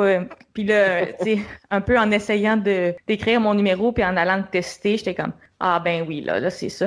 Puis je me souviens, premier soir dans tel bar, Je me souviens du nom du bar. Je me souviens que ma meilleure amie était venue avec moi. Puis elle avait écrit sur une facture au dos, genre, tu rock Mitch, après mon numéro, genre, pour pas parler par-dessus les autres humoristes. Puis j'ai encore cette facture-là. Puis pour moi, c'était comme tellement un moment clair. C'était, prendre pas la drogue, mais c'était vraiment comme s'injecter de l'héroïne, là, de waouh, c'est incroyable. Puis où puis-je en trouver plus? Je comprends ça. Il faut que tu as goûté à la scène et les gens qui rient, c'est juste incroyable. Tu en redemandes obligatoirement. Je connais personne qui est monté sur scène, qui a fait éclater tout le monde et qui s'est dit « Moi, j'aime pas ça. » Ouais, c'est ça, hein? Exactement. Excuse-moi d'avoir toussé, j'espère que tu peux l'enlever. En même temps, ça me rend tellement humaine. Du coup, je vais le laisser. Quand on a recommencé les shows, genre, après le confinement, nous, on a eu comme 2 vagues là, au Québec, comme tout le monde. Puis au milieu, on a eu des shows, genre, cet été. Ouais, nous, Et pareil. genre, les premiers shows que je voyais du monde descendre de scène, je voyais exactement ça. Je voyais un junkie qui a eu la chance de recommencer, genre pupille dilatée, gencive exposée. C'était vraiment comme si les gens retrouvaient ce plaisir-là. Puis je me mettais à la sortie de scène carrément juste pour regarder ça. Les humoristes que j'admire qui là retournent sur scène après 3 mois, 4 mois, whatever. Tu voyais tellement la passion, puis le genre de j'avais besoin de ça. Je trouvais ça comme adorable. À fond. Je reviens à l'École nationale de l'humour. Est-ce que tu te rappelles le numéro que tu as fait pour le casting? Oui, absolument. Puis étonnamment, ça ressemble à ce que tu as vu au round 1 du prochain stand-up. Pas toutes, là, mais il y a beaucoup de mes blagues que j'ai écrites au début qui étaient comme encore bonnes pour une raison ou une autre. Peut-être c'est juste une question de confiance, puis c'était pas si bon. Mais j'avais besoin de faire une genre de carte de visite, puis mon numéro semblait un peu à ça. Il y avait quelques aspects qui avaient été enlevés en pratiquant. Là, je l'avais rodé. Avant l'audition, j'avais fait 3 places. Justement, Richardson Zephyr, qui est un amour qui aide beaucoup de gens qui commencent. Il leur donne du booking, il leur donne des conseils, d'autres affaires que voler dans le buffet, là, mais des bons conseils. Puis il m'avait donné un spot pour essayer, fait que j'avais quand même essayé 3 fois, puis j'étais allée là avec toute la confiance possible devant ces 3 juges qui rient pas là, à l'école de l'humour. Ben, ils disent qu'ils vont pas rire, puis après ça, ils rient, c'était drôle, là, mais un peu, ils sont assis dans la pénombre noire, puis toi, tu fais ton numéro pendant 5 minutes. Fait que ça avait bien été, mais ça ressemble étonnamment un peu à ce que tu as vu au prochain stand-up round 1. Mais comme la version de ça il y a 2 ans avec des gags vraiment différents, puis quelques trucs qui étaient à chier qui ont juste été enlevés, là. Fait que ça ressemblait à ça, mon numéro. Ben après, quand t'es sélectionné, t'as les stages d'impro, mais ça devait être facile pour toi. Et après, l'écriture, je sais pas. Ouais, c'est ça, le stage toute la journée. Comme tu dis, il y a beaucoup de jeux d'impro. J'avoue que j'avais l'impression que ça me mettait en valeur, mais en même temps, c'est un stress immense, là, la journée de stage, là. Tu sais, quand tu dis chier de l'eau, là, c'est vraiment ça. C'est vraiment une journée stressante, là, puis aussi, c'est comme une audition. D'habitude, tu passes après le prochain. Tu vas peut-être croiser l'autre candidat dans l'entrée, mais d'être à côté, là, des 12 autres candidats, c'est troublant parce que mon cerveau analysait. Hey, moi, j'étais rendue, je me comparais aux autres femmes. Là, j'étais comme, sûrement qu'ils en prennent juste 2 femmes. Puis là, ils vont sûrement prendre le français. Oh non, là, 2 filles plus le français, plus lui qui est drôle. Tu sais, tu viens complètement fou dans ta tête alors que, tu sais, dans le fond, t'aurais juste à être toi-même puis être relax, là. Mais je me souviens que oui, les jeux d'impro avaient très bien été. Une coupe d'impro, là, que tu te rassois comme, OK, je pense que je viens de la voir, là, tu sais, ça va être correct. Mais quand même un stress extrême parce que je pourrais jamais savoir, là, mais je pense pas que je l'aurais fait 2 ans ou 3 ans, cette audition-là. Même les gens qui le font 4 fois, d'un côté, j'admire leur courage. D'un autre, je suis comme, ben là, peut-être qu'ils te trouvent pas drôle, tu sais. Puis ça veut pas dire que t'es pas drôle, mais ça veut juste dire que peut-être que eux, ils voient pas ton potentiel. Puis si t'es rendu là, à un moment donné, il faut que tu fasses ton chemin autrement. Parce qu'à l'école d'humour, à mon avis, ils ont pas du tout la science infuse. Ils donnent une formation qui, à mon avis, a sa raison d'être, mais ils ont déjà pas pris des humoristes qui ont fait des grandes carrières. Puis ils ont diplômé tout plein de gens qui sont de sombres inconnus. Donc, c'est un passage, c'est un diplôme, puis c'est un bagage qui peut être offert, mais c'est vraiment pas le seul chemin. Mais est-ce que toi, tu le recommanderais? Qu'est-ce que toi, ça t'a apporté personnellement, l'école? Beaucoup de choses. L'école, ça m'a apporté... ça m'a aidé avec ma confiance. Ça l'a aussi concrétisé certaines choses qui étaient un bagage d'humour, mais que je le savais pas. Comme je te disais, tout cet humour-là que j'ai consommé dans mon enfance, finalement, c'est un souvenir très frais. J'ai réalisé que j'avais un gros bagage de connaissances avec ça. Une chose avec la littérature qui m'apparaissait comme une erreur de parcours, finalement. C'est comme un excellent outil dans tous les cours. Puis ça reste dans mon humour, là, des fois. Je mets un mot ici et là que tu fais « Ah, je pensais pas qu'elle allait dire ce mot-là. » Puis bon, c'est pas ça la joke, mais ça rajoute, tu sais. Fait que ça aussi, ça a comme concrétisé certaines erreurs de parcours qui en fait, tu fais « Ah non, c'est un bagage. » qui est super important, puis qui m'aide. Il y a des cours aussi concrètement qui m'ont aidé. Comme je te dis, le cours sur la vidéo, bon, ça c'était aussi la chose la plus difficile, mais le cours sur les réseaux sociaux, ça m'a énormément aidé. Puis je me rappelle de ce que j'ai appris, toutes sortes de choses inutiles, là, mais sur Instagram, tu publies à 13 heures, il faut qu'il y ait une majorité de blanc sur ta photo, tu utilises les tags. Sur Facebook, je publie à 9 heures, tel jour, tu sais, toutes sortes d'affaires qui sont pas intéressantes pour personne, là, mais que moi m'ont aidé, puis ce cours-là, il était pertinent. Et évidemment, ce que j'en retiens le plus, c'est les vendredis, qui est le cours de création de numéros, qu'on écrit 5 numéros par session. Et moi, je me suis donné là-dedans, j'avais pas d'emploi secondaire ou alimentaire là, pendant l'école, j'ai faisais ça 100% de mon temps. J'ai mis beaucoup de temps sur chaque numéro. J'ai mis mon cœur là-dedans. Donc, en sortant de l'école, certaines personnes ont comme 25 numéros qu'ils trouvent mauvais. Et moi, j'avais comme 25 numéros, dont 10 que je trouvais quand même solides, puis 5 qui étaient bons, tu sais. Fait que même dans des moments désespérés où j'avais pas ma chronique radio à temps, où j'avais un projet, je pouvais aller gratter dans les fonds de tiroir, puis je trouvais tout le temps dans mon devoir de l'humour qui était pas pire. Fait que ce bagage-là de matériel, ce que tu as vu au prochain stand-up, oui, je l'ai pratiqué énormément. Le premier numéro, je l'ai fait une centaine de fois. Je l'ai fait aussi pendant la tournée de l'école.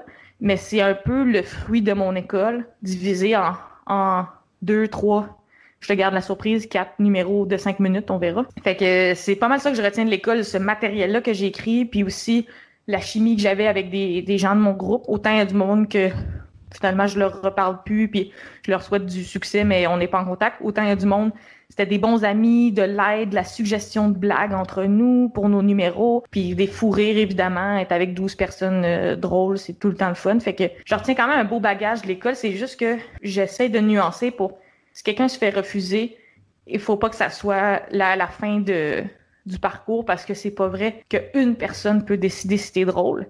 Moi, à l'école, ils m'ont choisi, ils ont décidé que j'étais drôle, puis j'ai tout donné en échange. Mais je veux juste mettre l'importance sur le fait qu'il y a plusieurs chemins dans la vie, fait que si jamais ça arrive pas pour quelqu'un, c'est pas une raison pour lâcher. Il y a toujours moyen avec les réseaux sociaux ou avec d'autres sortes de formations alternatives de se faire connaître puis de vivre son rêve, là. Mais l'école de l'humour, j'ai été chanceuse d'avoir l'aide financière de mes parents pour la payer. Puis honnêtement, j'ai été chercher le maximum là-dedans.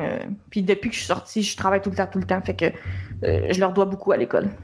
Là, je sais que le COVID a comme détruit nos vies, là, mais toi, c'est-tu comme un rêve que tu avais d'aller à l'école d'humour ou ne serait-ce que venir à Montréal faire des shows? Ben en fait, pour être honnête, depuis 2012, je crois que l'École nationale de l'humour, le site est dans mes favoris et que je consulte ça à presque tous les jours. À un moment donné, je me dis, est-ce que je vais y aller? Est-ce que je vais pas y aller? Maintenant, je travaille, j'ai une maison, enfin, j'ai plein de trucs, mais c'est dans les projets possibles pour peut-être les années suivantes. Je sais, c'est toujours en réflexion, mais ici, j'ai vu qu'il y avait les cours à distance qui étaient donnés pour les cours récréatifs et j'envisageais de les faire, même si c'est à 1h du matin ici pour moi. J'envisageais, mais je me dis, si je paye pour ça, autant que j'économise pour y aller directement si j'y vais après. Enfin, c'est dans les réflexions, mais j'ai envie de dire, c'est un rêve pour lequel j'ai beaucoup de blocages, mais qui en même temps, ça reste un rêve, tu vois. Donc, je pense qu'à un moment donné, il faut que j'y aille, mais... Regarde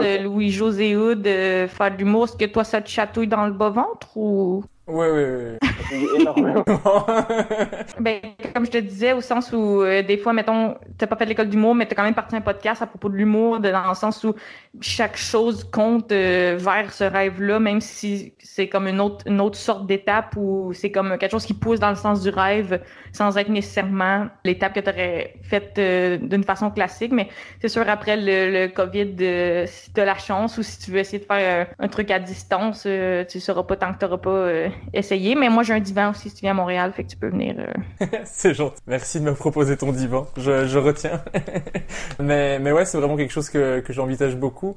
Mais on va continuer de parler de toi parce que les gens sont plus intéressés d'écouter ce que tu as à dire que moi. J'ai entendu que quand tu étais à l'école, tu faisais quand même pas mal de shows. T'allais dans les bars jouer, t'allais dans les comedy clubs et c'était pas super bien vu. J'ai entendu que tu disais que je m'étais fait taper sur les doigts pour ça, mais je sais pas trop pourquoi.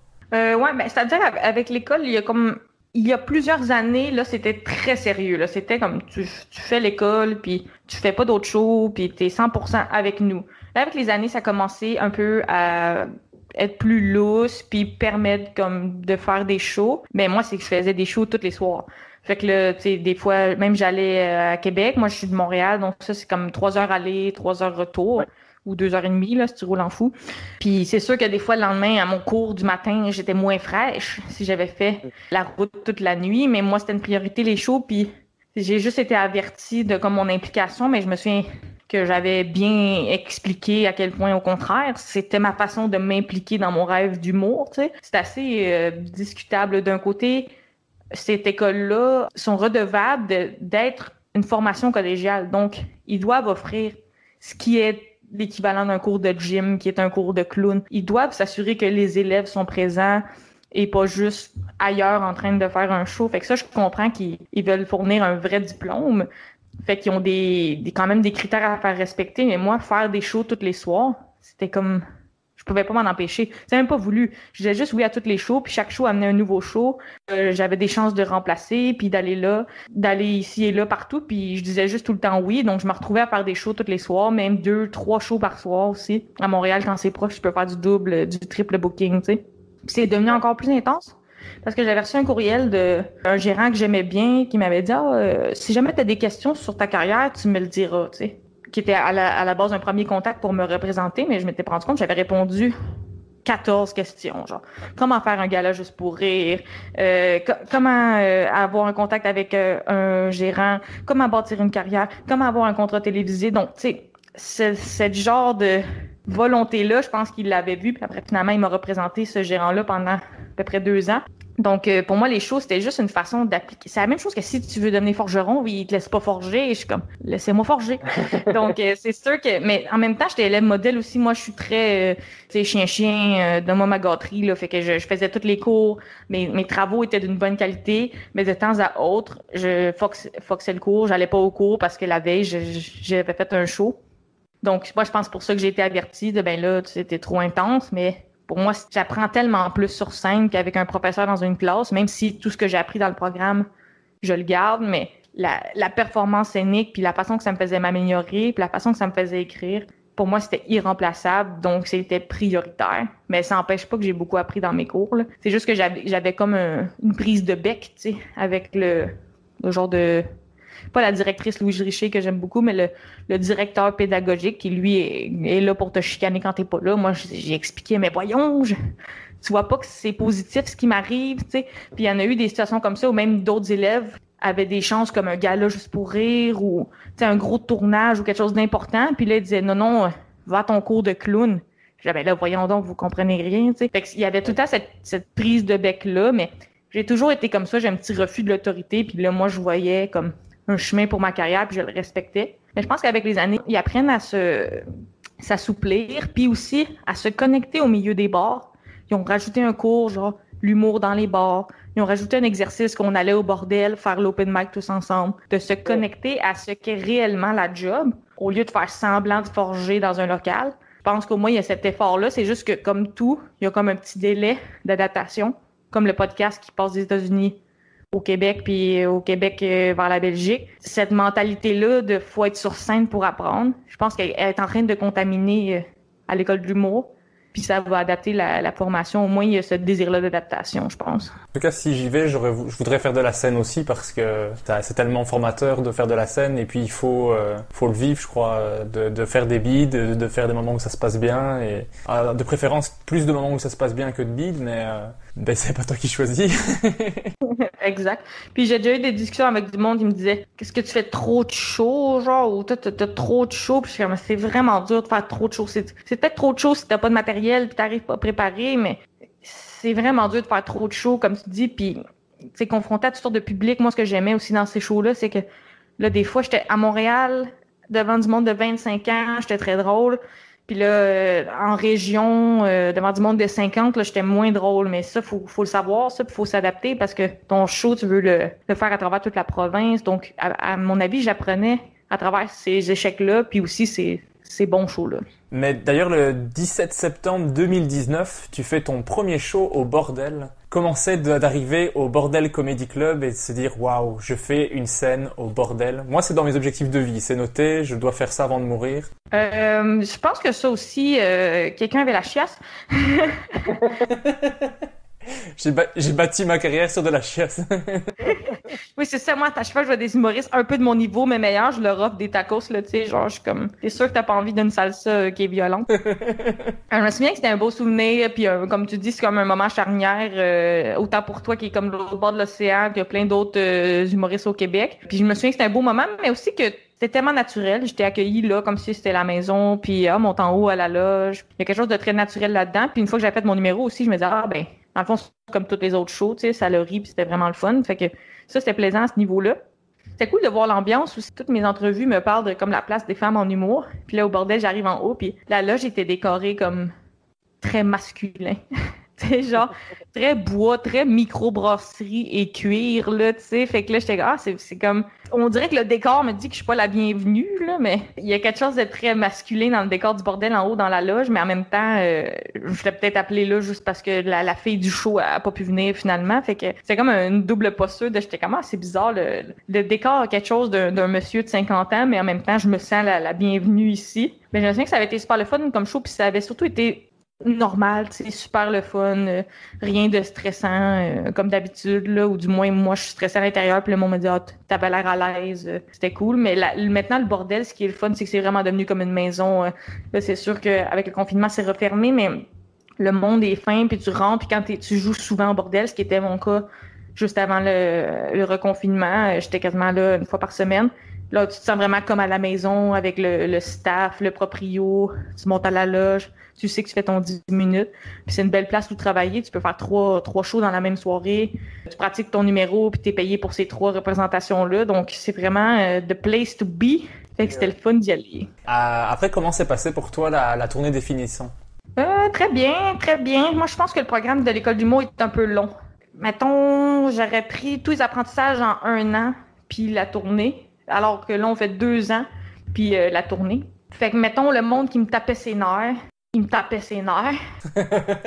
Et le monde que j'aimais beaucoup, c'est aussi vraiment une belle chimie. C'est le fun d'aller chercher la vanne de location, puis là, partir ensemble dans des road trips partout, puis aussi de tester son humour. Comme je te disais, on va jusqu'à la Côte-Nord, qui est comme 8 heures de route de Montréal, ou en Abitibi aussi, qui est 8 heures vers le nord. Donc, de tester son humour un peu partout, c'est super le fun. Moi, j'avais aussi une belle cohorte, notamment avec Jean-Michel Martel, qui faisait vraiment un tabac dans la tournée, puis après ça, il a fait des galas.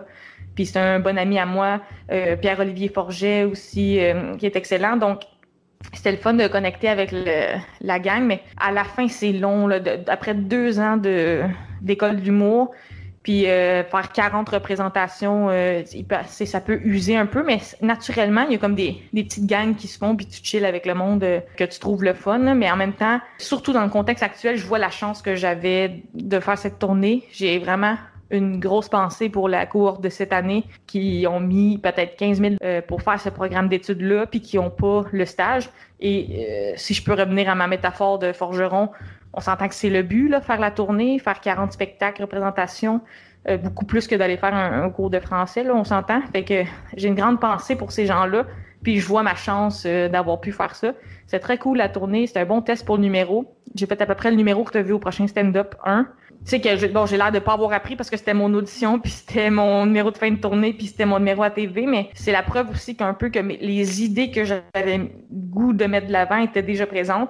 Après ça, c'était juste de la finesse, puis d'aller chercher le plus possible de punch dans chaque mot, le plus possible aux 7 secondes. Mais la tournée, c'est surtout beaucoup de fou rire, des chambres d'hôtel, des gags. Tu sais, il y a des niveaux, là, quand t'es avec des gens qui sont humoristes, là, tu peux pousser tellement loin des sketchs dans la vraie vie, des inside jokes, comme tu disais, qui ça n'a pas de fin, là, tu sais, on a chacun une vraie personne, mais aussi on a chacun un genre de personnage, puis chacun a comme des inside jokes, puis tu sais, vraiment, il y a moyen de pousser ça loin, puis je me souviens qu'on riait beaucoup en tournée, peut-être même plus que pendant les shows, puis c'était vraiment une belle expérience, honnêtement. Bon, ben, je vais continuer à rêver de l'école, je crois. À chaque fois, je pose des questions sur l'école. En plus, j'ai reçu quasiment que des invités qui étaient passés par l'école, et à chaque fois qu'ils m'en parlent, moi j'ai les yeux qui pétillent, rien qu'à imaginer, mais voilà, faut que j'arrête de poser des questions sur l'école en fait, je me fais du mal. C'est ça. Je vais t'envoyer des petits, je sais pas, des petites vidéos, ou peut-être je pourrais mettre l'odeur de l'école dans un petit bocal, t'envoyer ça pour tes rêves. Mais ça serait cool aussi que tu aies quelqu'un qui a pas fait l'école. Pas nécessairement pour avoir un podcast qui compte l'école, mais juste pour voir la diversité des parcours.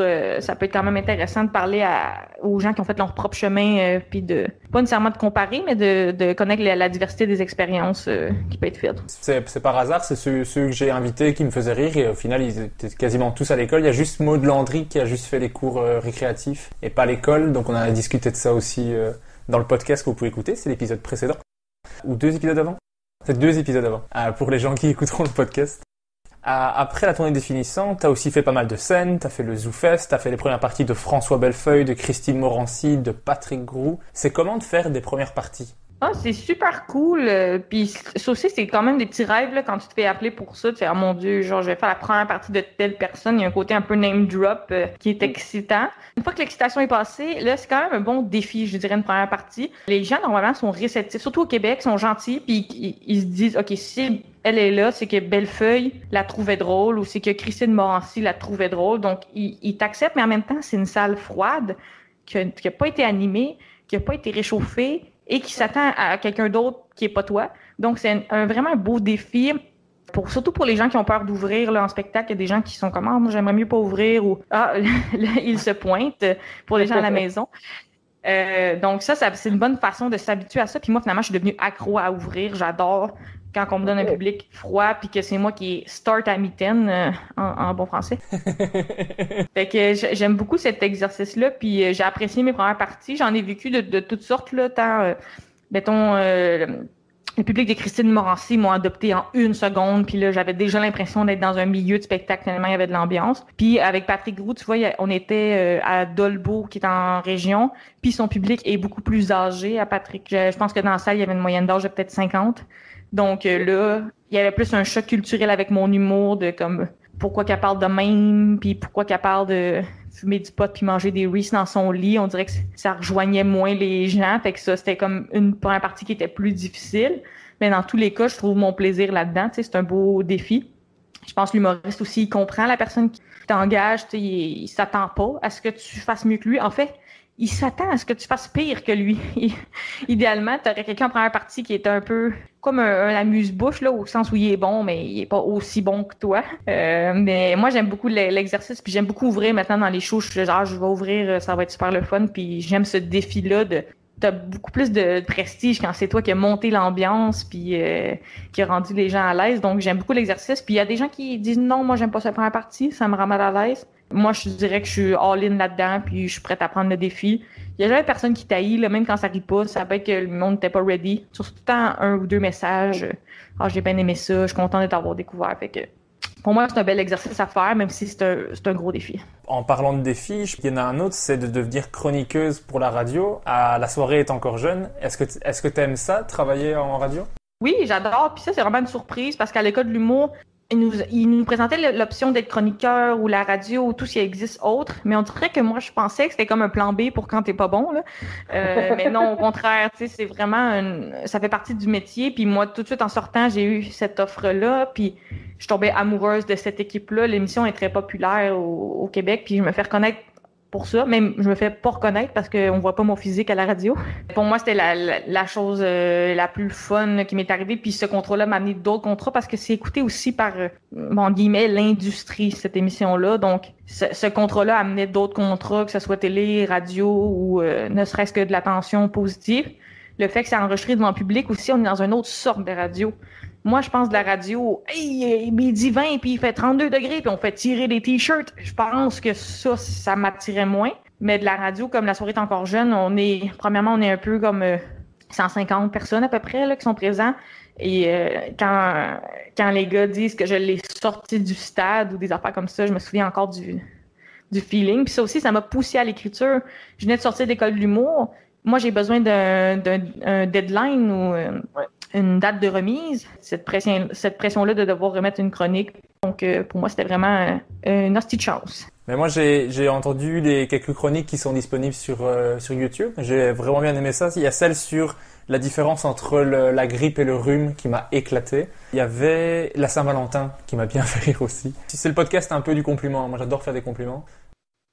Je voulais te demander, qu'est-ce que tu aimes le plus en humour? Je dirais que ce que j'aime beaucoup en humour, c'est les liners, donc les blagues courtes, très efficaces.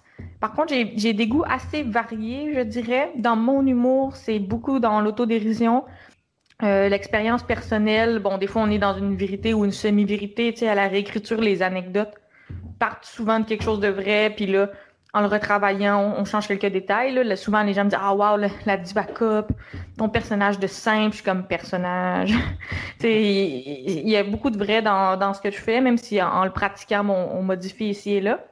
J'aime beaucoup les gens qui ont un humour très absurde. J'aime l'humour efficace, d'où mon bagage, je pense, américain a fait cet effet-là.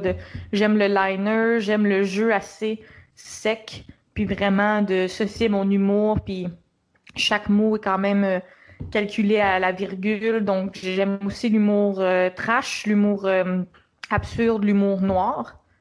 Dans mon humour, j'essaie de rendre ça plus doux au niveau de l'interprétation, puis de me rendre attachante, là, c'est quand même dans mes buts. De l'humour français, j'aimais beaucoup les référents.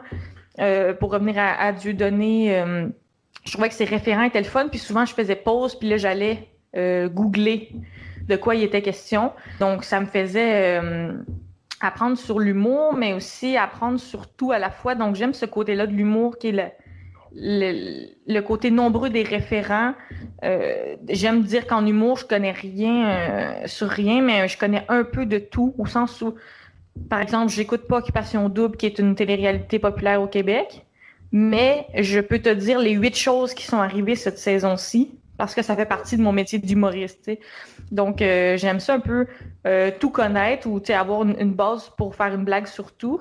Fait que j'aime quand même l'humour référentiel, mais je sais que c'est un beau piège tout de même, parce que des fois, tu perds les gens en ayant des référents. Je dirais que je vois les influences de ce que j'ai écouté dans ce que j'aime en humour. J'aimais beaucoup les Simpsons. J'aimais beaucoup François Pérusse. Ouais, donc ça reste un peu dans ce que j'aime de l'humour. J'aime beaucoup les humoristes qui s'assument dans ce qu'ils offrent de très différents. Donc, je suis moins attirée par l'humour mainstream, mais ça n'enlève rien à personne, là. Être connu au Québec, de toute façon, c'est quand même une belle victoire, là, mais j'aime quand même l'humour un peu underground. J'ai un amour de l'humour trash, c'est pour ça aussi que j'ai accepté de faire le roast. Moi, je pense que les blagues, ça reste de l'humour, là, surtout quand c'est pas de l'humour visé vers quelqu'un en particulier. Puis j'aime l'humour de situation, puis ça c'est venu plus tard un peu, parce que je trouve ça très difficile d'écrire du dialogue ou de s'imaginer des longues vidéos. C'est un peu des formats que je suis moins habituée, mais de plus en plus, j'aime l'humour de situation. J'ai aidé un peu pour l'écriture de certains films, puis ça m'a fait plus aimer cet humour-là de situation, des choses un peu plus sketch ou un peu plus dans le ressenti de deux personnages. Ça s'est mis à me faire plus rire avec les années, parce que je pense que je maîtrisais pas ce format-là. J'avais toujours un amour de cette blague courte, puis d'aller le plus vite possible à l'essentiel, que je garde, mais je pense que dans des formats longs aussi, ça peut être drôle, puis ça permet de développer des courbes narratives. Mais dans l'humour, c'est vraiment ça que j'aime. Les gens, je pense qu'ils se démarquent aussi par ce qu'ils choisissent d'aborder comme sujet. Je pense que ça se fait pas au hasard. J'aime l'humour sur l'estime de soi, le sens de la vie, les relations interpersonnelles et tout ça. Et qu'est-ce que tu aimes le plus? Quel est l'aspect du métier que tu préfères? Je dirais le feedback direct, qui est la chose dont je m'ennuie actuellement, mais de savoir tout de suite la valeur de quelque chose, puis de connecter avec les gens. Avant, j'avais peur de faire un show devant 8 personnes, parce que j'en ai fait des shows devant 1000, j'en ai fait des shows devant 5000, mais j'avais peur de ces shows-là devant 8 personnes dans un bar, puis finalement, je trouve que c'est un beau défi. C'est un peu comme si t'es convaincu que t'es leur ami à ces gens-là, mais que ça donne que c'est toi qui as le micro. Donc, de plus en plus, de cerner chaque situation d'humour, qu'elle soit comme favorable ou non, puis d'essayer de réussir dans ce contexte-là. Je pense que c'est vraiment ça qui m'attire, puis c'est le défi. Et c'est le fait aussi d'être sous-estimé. Que quelqu'un fasse comme, voyons, c'est sûr qu'elle n'est pas drôle. Là, je suis comme, on m'a te le montré! Donc, ce côté-là du métier, je l'aime beaucoup, mais c'est vraiment le punch-réaction que j'adore, que j'aime aller chercher. Puis je dirais aussi que je suis forcée de me concentrer sur moi-même parce que je fais un métier solo, qui amène un peu d'égoïsme et de travail sur soi, mais j'avoue que j'adore aussi coacher de l'humour un peu, faire des suggestions. C'est une des choses que je m'ennuie de l'école, là, écouter le numéro de l'autre, puis je pense que tu as une porte ici, ou t'as-tu pensé à ce référent-là, avais-tu le goût de dire ça? Ça aussi, j'aime beaucoup faire ça, puis ça fait quand même partie du métier, mais il y a quand même des codes ici et là de tu vas pas vers n'importe qui lui imposer ta suggestion ou tu t'attends pas qu'il sorte de scène pour l'attaquer avec ton idée. C'est quand même plus délicat là, d'une personne à l'autre, comment tu es ouvert à la suggestion, mais je dois avouer que ça aussi, c'est une partie que j'aime.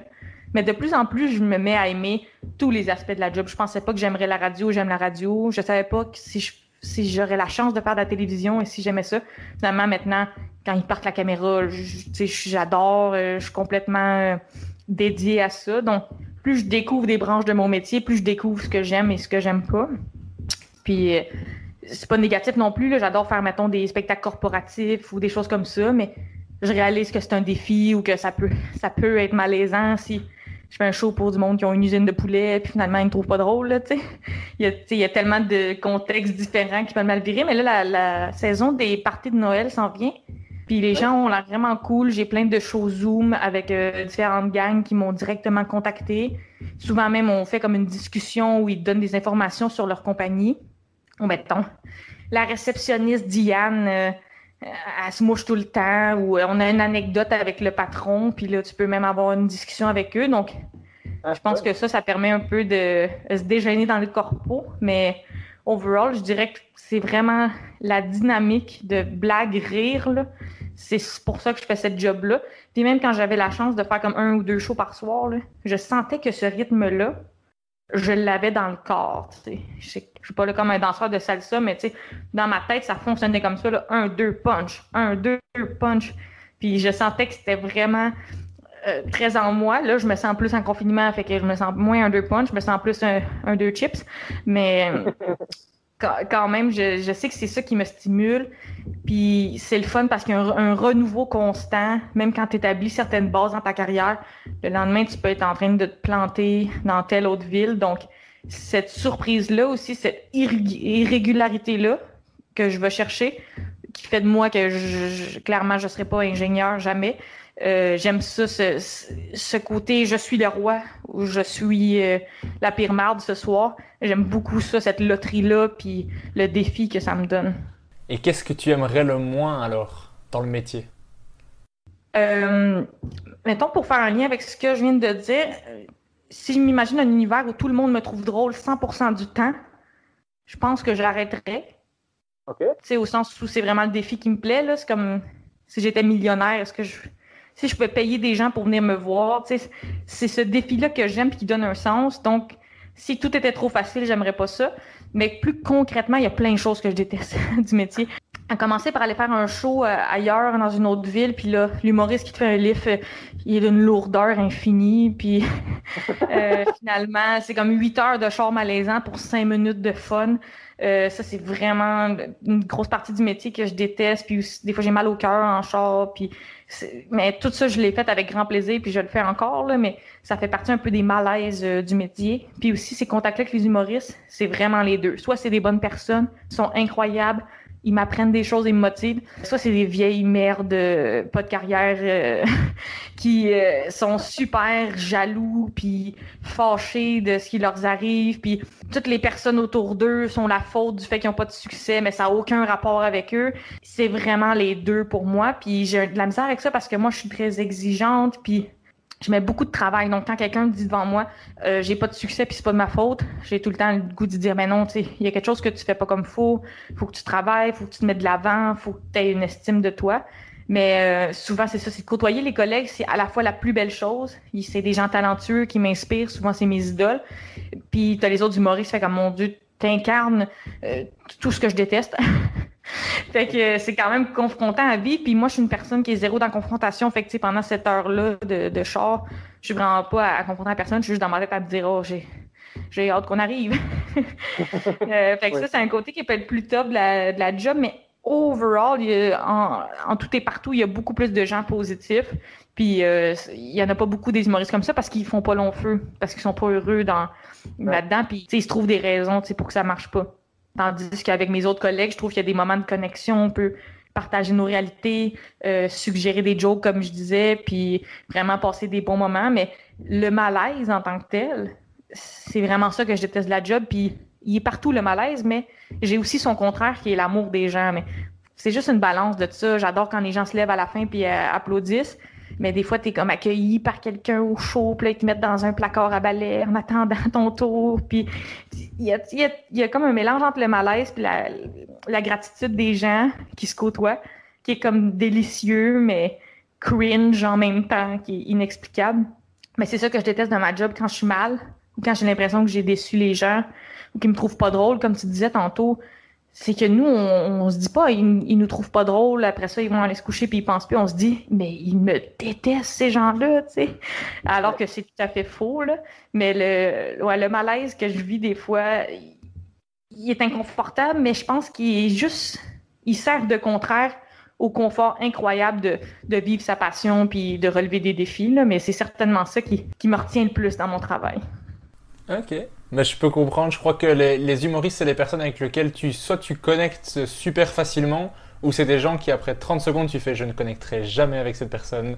Je l'ai compris tout de suite. Exactement. J'ai oublié une émission, je l'ai passée, mais parce que tu parlais de malaise, ça m'a fait penser à ça, mais tu as participé à l'émission Coup de cochon, présentée par Patrick Groux. Est-ce que tu peux expliquer un peu le concept de l'émission pour ceux qui ne connaissent pas? Oui, absolument. Puis c'est drôle que je parle de comment que j'ai eu le malaise alors que sur scène, on me parle souvent que souvent je joue sur les malaises de la vie ou que genre je suis comme malaisante en même temps d'être drôle. Puis en plus, je suis dans une émission Coup de cochon, comme tu dis, c'est animé par Patrick Groux et c'est une émission de mauvais coups, de prank en bon français, où on fait des mauvais coups aux gens dans le public, donc monsieur, madame, tout le monde, au centre d'achat, à l'épicerie.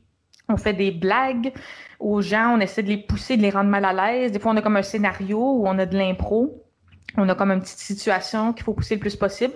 On le fait aussi à des membres de l'Union des artistes québécois, donc des gens qui sont déjà établis et qu'on leur fait un tour dans l'émission, dans le fond, pour les niaiser. Mais ça, c'est des gens normalement qui sont déjà connus, donc les gens peuvent trouver ça drôle de voir leur artiste préféré se faire niaiser. Et entre nous, là, on est trois comme humoristes.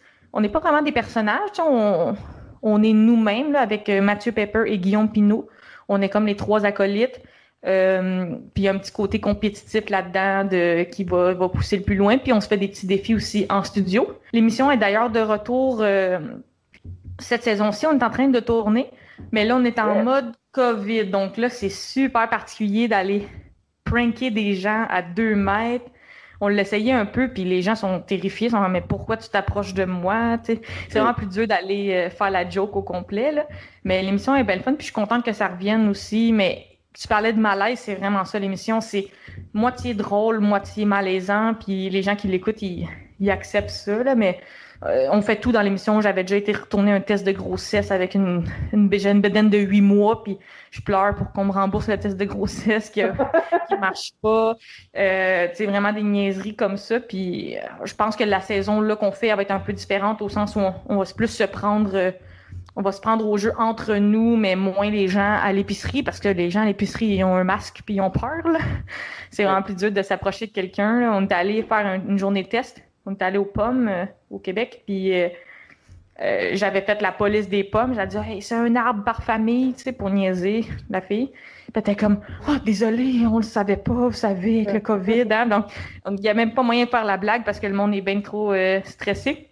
On a une belle chimie, moi puis les gars, puis on est différent de, mettons, les gags juste pour rire, qui est comme une situation plus placée avec un comédien, puis tout le temps la même joke. Nous, on essaye d'aller plus à un niveau personnel, puis créer un dialogue, puis de l'impro pour pousser le monde à pas juste faire une face de surprise, mais tu sais, vraiment les pousser dans la réaction le plus possible.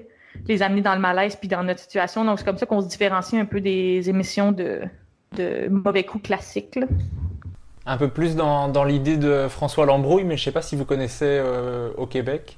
Non, je connais pas. Ah ben tu iras voir, mais c'est un comédien qui fait plein de pranks et de trucs énormes avec des gens. Il est très très très très drôle. Il a même fait un film complet où ce n'est que ça. C'est filmé tout le temps et il piège des gens avec des situations énormes, comme il apprend à son fils de 5 ans à fumer. Et dans un magasin, la femme est là, mais enfin c'est honteux. Il dit mais non, je l'apprends pour qu'il. Vous voyez, il a du mal, il tousse.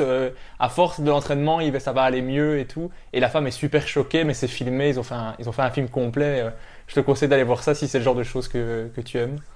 Exact, c'est exactement ça qu'on fait. C'est plus dans pousser les gens puis les mettre mal à l'aise. Nous, on avait été dans une quincaillerie, là, un endroit où ils vendent des trucs pour la rénovation, puis on conseillait les clients en fumant à l'intérieur, comme si de rien n'était, là, tu sais. Ça va te prendre des bardeaux, puis tel bois en fumant, ou mettre les gens mal à l'aise aussi. Moi, je faisais tout le temps cette blague-là dans ma vie privée, là, quand j'étais accompagnée de quelqu'un, puis j'avais comme un bleu, ou quelqu'un un bleu d'en face, puis là, je disais, ah non, chérie, tu vas pas me taper encore à la maison, tu sais, juste pour mettre tout le monde mal à l'aise, là. Ça, c'est vraiment mon genre, donc c'est un peu dans ça qu'on fait, mais je vais aller voir le mec que tu dis, François Lambrouille, parce que en prank, il y a comme, tu sais, en humour, il y a une propriété intellectuelle. C'est la même chose pour les mauvais coups, mais il y a quelque chose d'un peu plus lousse au sens, il y a beaucoup de gens qui refont les mêmes blagues. Puis à coup de cochon, on essaie de faire des blagues originales qui ont jamais été faites. Fait que j'aime ça, garder un œil sur ce qui se fait parce qu'on en voit tellement. Puis ça traverse les frontières, hein, parce qu'il y en a qui font ça, pas de son. Là, tu sais, j'arrive, je te montre 1 million pour coucher avec ta femme, puis là, je vois ta réaction de si tu dis oui, là, tu sais, c'est très international. Fait que j'aime ça, garder un œil sur ce qui se fait pour qu'on fasse pas les mêmes choses que tout le monde, puis aussi juste pour me tenir informé dans ce qui se fait. Mais lui, c'est vraiment la méga star en France, Belgique, en Europe, c'est vraiment la personne de référence. C'est lui, il en a énormément, il a fait des DVD, enfin c'est très très bon. Et c'est un gars qui réagit en impro surtout et qui maintenant est devenu un acteur qui jouait dans plein de grands films français. Donc vraiment, je conseille. Je reviens sur des questions par rapport à l'humour. Tu as fait énormément de scènes depuis le début de ta carrière. Comment est-ce que ton personnage de scène, même si tu m'as dit que c'était pas vraiment un personnage puisqu'il est très proche de toi, mais comment est-ce qu'il a évolué depuis l'école? Je dirais au tout départ, et je pense que c'était l'influence américaine et aussi un manque d'expérience. C'était très, en anglais on dit deadpan, mais neutre, comme j'avais une expression neutre et un langage corporel quasi absent. Et je faisais mes blagues liner, blagues courtes, avec peu d'émotion et de jeu. À l'époque, je pensais que ça, c'était mon style, mais j'étais dans l'erreur. C'est juste un manque d'expérience. C'est juste que c'est le moins d'effort que tu peux faire. Pas mettre de jeu, puis pas bouger ton corps, puis dire tes jokes. Avec le temps, ça a évolué de plus en plus, comme tu m'as dit tantôt, puis plein de gens me le disent, je suis vraiment reconnaissante. Le monde me dit que j'ai l'air à l'aise sur scène. Donc, il y a quelque chose que je fais bien là-dedans, mais ça a été vraiment de plus me détendre puis me rapprocher de l'impro. Parce que c'est ça qui fait... Le cerveau réagit mal là, quand tu faisais de l'humour improvisé pendant 10 ans. Puis là, tu te dis, ah non, c'est ce texte-là que tu dois dire. Puis tu dois pas te tromper. Puis dans cet ordre-là, moi, mon cerveau, ça me rendait tout sauf drôle. Ça me crispait. Puis là, il faut que je dise le mot tel quel.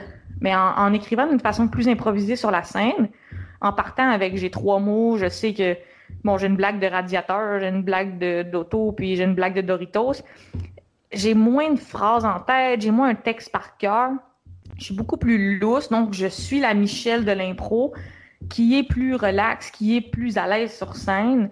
Fait que ça a été ce transfert-là. Fait que je suis passée de très sans émotion, froide, à plus près du dialogue avec le public, plus à l'aise à partir sur des impros, tant sur mon matériel que de parler à quelqu'un. Ça l'a transféré dans un personnage de scène qui est plus sympathique, qui a quand même un peu ce côté-là neutre dans la voix, mais qui est plus sympa, plus en discussion avec le public. Puis un petit côté dans mon casting que j'ai compris depuis le début, qui est comme un visage, un peu un visage d'ange, mais qui permet de tout dire. Tu sais, ça me permet d'aller plus loin que si j'étais n'importe quel monsieur en t-shirt qui parle de sa blonde. Le fait que j'ai un petit visage cute, là, je peux vraiment dire les pires atrocités, puis ça passe. J'ai comme une compréhension de mon casting. D'ailleurs, j'en avais beaucoup des blagues de casting au début. C'est comme un passage obligé. Tu te présentes aux gens. Les gens, ils le voient, là. Ils voient que t'es gros, ils voient que t'es laid, ils voient que t'es petit, ils voient que t'es beau. Fait que c'est comme... T'es mieux de le commenter, puis après ça, une fois que t'es connu, on passe à travers ça, puis on n'en parle plus, tu sais. Fait que ça c'est devenu un peu la prise de conscience de mon casting. Puis un côté aussi, moi j'ai 25 ans, 26 je pense, on va voir 26 au moment de la diffusion. Il y a comme un côté dans mon casting que j'appelle ma tante, qui est peut-être un terme plus québécois, là, mais c'est pas juste ma tante, là, c'est ma tante collée, puis ça veut dire comme une madame... qui est vieille ou qui est comme qui se soucie comme un maman gâteau un peu. La genre de personne qui a une sacoche avec toujours un bonbon dedans qui est prête là.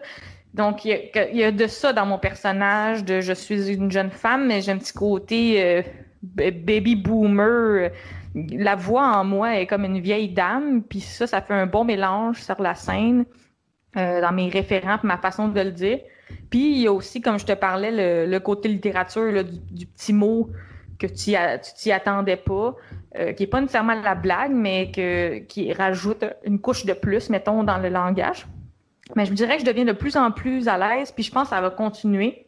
Là, j'ai sûr que c'est freiné parce que j'ai moins la chance de faire un show par soir, mais je le sens que, tranquillement, l'aisance de l'impro, là, que j'avais bâti sur comme 10 ans, 12 ans de pratique, transfère dans la Michel d'humour. Puis à tous ceux qui veulent passer de l'impro à l'humour, je dirais de s'armer de patience parce que c'est normal qu'une fois que tu es rendu avec un texte imposé, là, soudainement, c'est plus spontané, c'est stressant, il y a cette peur-là de mal dire le texte. Puis là, de plus en plus, en étant à l'aise sur scène, en abordant ça comme un dialogue avec le public, en me laissant aller là-dedans, c'est devenu vraiment plus naturel, puis une présence scénique qui est comme plus décontracte. Puis qui est pas la chose que j'ai faite en premier, qui est très comme neutre, stoïque et avec pas beaucoup de mouvements corporels, qui était, je pensais, était mon style, mais dans le fond, qui était juste un passage obligé pour devenir à l'aise. C'est là que tu vas être en contact plus avec un metteur en scène qui va te dire fais un silence là, bouge comme ça, quand tu fais cette blague-là, retourne-toi, fais un regard.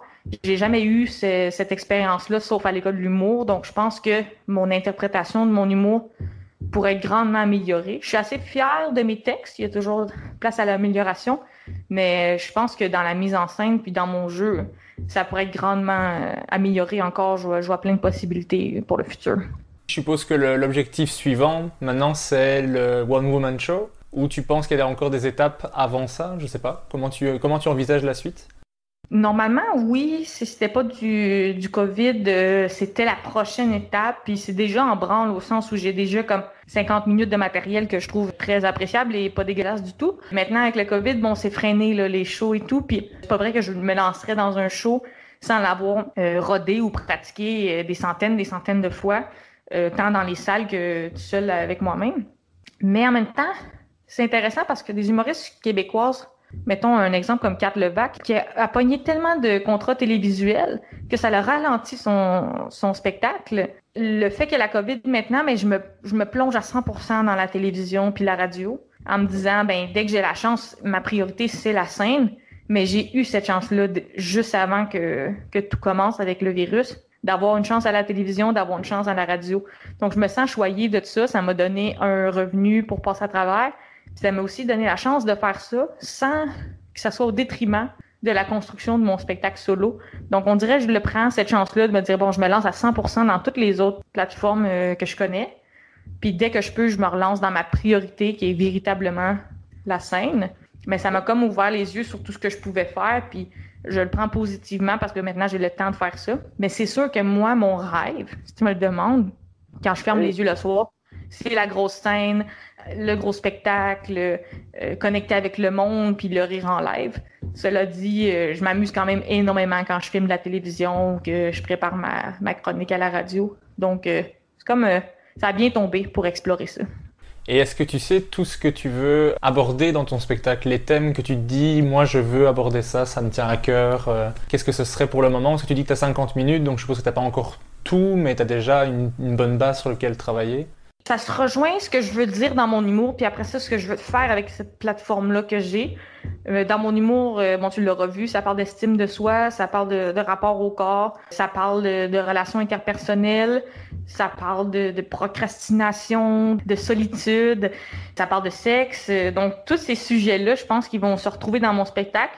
Mon spectacle, je voulais l'appeler Par cœur, parce que j'ai ce côté-là que je fais tout avec mon cœur, même le monde me trouve intense, ils sont comme... Mais pourquoi tu brailles, Michel? Tout va bien. C'est aussi ma plus grande faiblesse, apprendre un texte par cœur, parce que moi, je veux dire, tout ce que je veux, c'est faire de l'impro puis parler aux gens. Là, donc, ça me gosse d'apprendre à la virgule, puis que tout ça doit être couché sur le papier, puis que j'ai pas le droit de partir sur une impro. Donc, j'aimais cette dualité-là de, bon, c'est ma force et ma faiblesse, le par cœur. Je pense que ça parlerait de tous les sujets que je viens de te nommer, mais le show se raffinerait, puis ça, je peux pas te le dire. Parce que je l'ai pas vécu, le rodage. Le rodage, c'est ça. C'est d'aller à Dolbeau, c'est d'aller en Abitibi, c'est de le faire à Montréal, à Longueuil, puis là, de dire, ah ben, cette joke-là, elle marchait à Montréal, mais pas drôle à telle place. Ce numéro-là, je le scrape au complet parce que j'ai un numéro qui ressemble. Donc, je l'imagine, mon show, je le visualise, mais il faut que je le vive pour te dire qu'est-ce qu'il y aurait l'air à la fin de ce processus-là, qui est de plus en plus important. Avant, on montait un show, on le lançait, on le faisait, pendant 3 ans. Maintenant, on rode un show 1 an et demi, 2 ans, puis après ça, on le lance, puis on le roule 1 an, 2 ans, puis après ça, on passe à autre chose. Donc, cette étape-là de rodage, de pratique, aurait peut-être changé complètement mon show, puis je ne sais pas encore. Mais ces sujets-là, ils vont rester importants pour moi dans tout ce que je fais. Quand je vais dans des entrevues, je plug ça. Quand j'essaie de faire des trucs en ligne, ça revient tout le temps en même chose, d'acceptation de son corps. Ces temps-ci aussi, à cause de tout ce qu'on a vécu en humour au Québec, prévention des agressions sexuelles, je lâche jamais de morceau avec ça. Puis de rendre ça un milieu sain pour tout le monde. Fait que ces temps-ci, ces causes-là, ça a augmenté un peu ma façon de faire tout avec mon cœur, puis aussi d'orienter mes choix de business selon ces valeurs-là, puis que ça soit vraiment cohérent le plus possible. Profiter de la plateforme que tu as pour faire du bien au milieu plus que de faire comme si ça n'existait pas, quoi, je veux dire. Exact, parce que moi, je suis pas quelqu'un qui cherche l'argent, en tout cas, du moins. J'aimerais bien ça être confortable dans la vie, au sens de pas me poser de questions, puis de bien manger. Tu sais que c'est une priorité pour moi.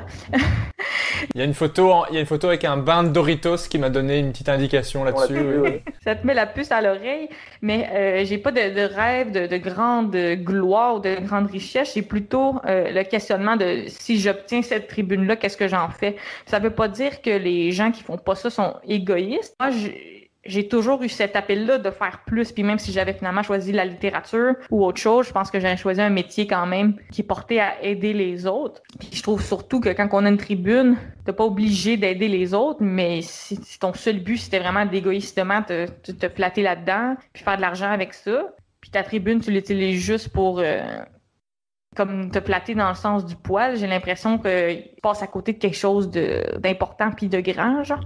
Puis j'ai l'impression en plus qu'au Québec, comme je te parlais, le public, il veut ça, il est super sensible, il est ouvert de plus en plus, il est porté vers l'autre. Je pense que on s'entend bien, moi, le public québécois là-dessus, puis je reçois des messages, genre, je te trouve drôle et j'aime ça, ce que tu as dit sur les agressions sexuelles et j'aime ça que tu prennes le temps de parler de ça.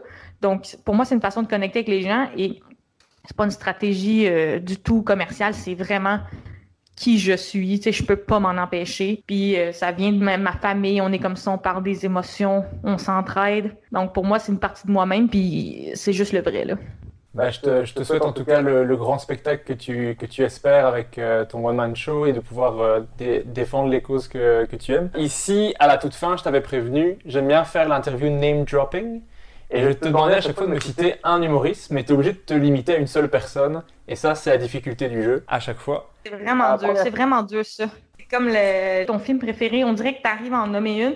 Et là, comme dans 6 heures, là, on sera plus en train de se parler, puis je vais me rappeler une affaire que j'aime plus, puis je vais être comme, faut que j'y écrive. Moi, quand je réponds à une question comme ça, je vois dans ma tête tous les autres qui me regardent en mode, mais moi, tu m'aimais bien. Et deuxième. Alors t'as le troisième derrière, mais moi. Ça ne finira jamais. Je vais te demander, du coup, d'abord, l'humoriste que tu as rencontré qui est le plus sympa. Je dirais, il a été quand même dans les médias, surtout cette semaine, la semaine passée, Adib Al-Khalidé. Je sais pas si tu connais. Oh oui, je l'ai reçu dans le podcast. Ben, il est très sympa. Et c'est pas du tout fake, là, pour l'avoir côtoyé en loge. Puis surtout quand je parlais aussi d'être connecté avec tes valeurs, là, c'est juste parfait, là. L'humoriste qui pour toi est le meilleur improvisateur. Ça, c'est dur parce qu'il faut que je sois certaine que c'est de l'impro. Il y a des gens qui ont de l'air d'improviser puis ça l'est pas. Je répondrais Sam Breton pour parler d'impro sur scène, là, pas de l'impro impro, là, mais d'après moi, il donne pas sa place, là. Surtout dans le crowdworking, là, parler aux gens, là, il est très bon. L'humoriste qui pour toi écrit le mieux. Coupera le style long silence. Maintenant, je suis obligé de le laisser. Ouais, c'est ça, hein. Je vais aller avec mes classiques puis je vais dire Dieudonné. Celui qui pour toi est le meilleur interprète, celui qui joue le mieux. Simon Leblanc. Tu connais, ouais. Oui. J'essaie de le placer dans n'importe quelle catégorie. Je suis comme, dis que tu l'aimes. Comme très connecté avec ce qui est. Puis dans la vraie vie aussi, je l'ai rencontré. Puis il est comme exactement comme sur scène. Fait qu'après moi, il est comme très connecté avec ce qu'il dit. Puis il est très vrai. Puis il est aussi un peu masochiste, Simon. Tu sais, il testait son show. Il avait la chance d'avoir des salles pleines. Puis il demandait quand même, ah non, mais moi la petite salle, là. Puis il invite juste 6 personnes. Là, puis assure-toi qu'ils sont fâchés. On dirait qu'il voulait le plus grand défi possible. Là. Cet humoriste-là, il pourrait avoir une carrière tu sais, de 300 000 billets, puis être très, très connu. Puis je pense que volontairement, il choisit de juste tout le temps se mettre au défi, puis faire les shows que lui a envie. Puis sincèrement, c'est vraiment dans mes préférés. L'humoriste qui t'inspire ou qui t'a inspiré le plus? Oh, là, j'allais briser la règle du jeu.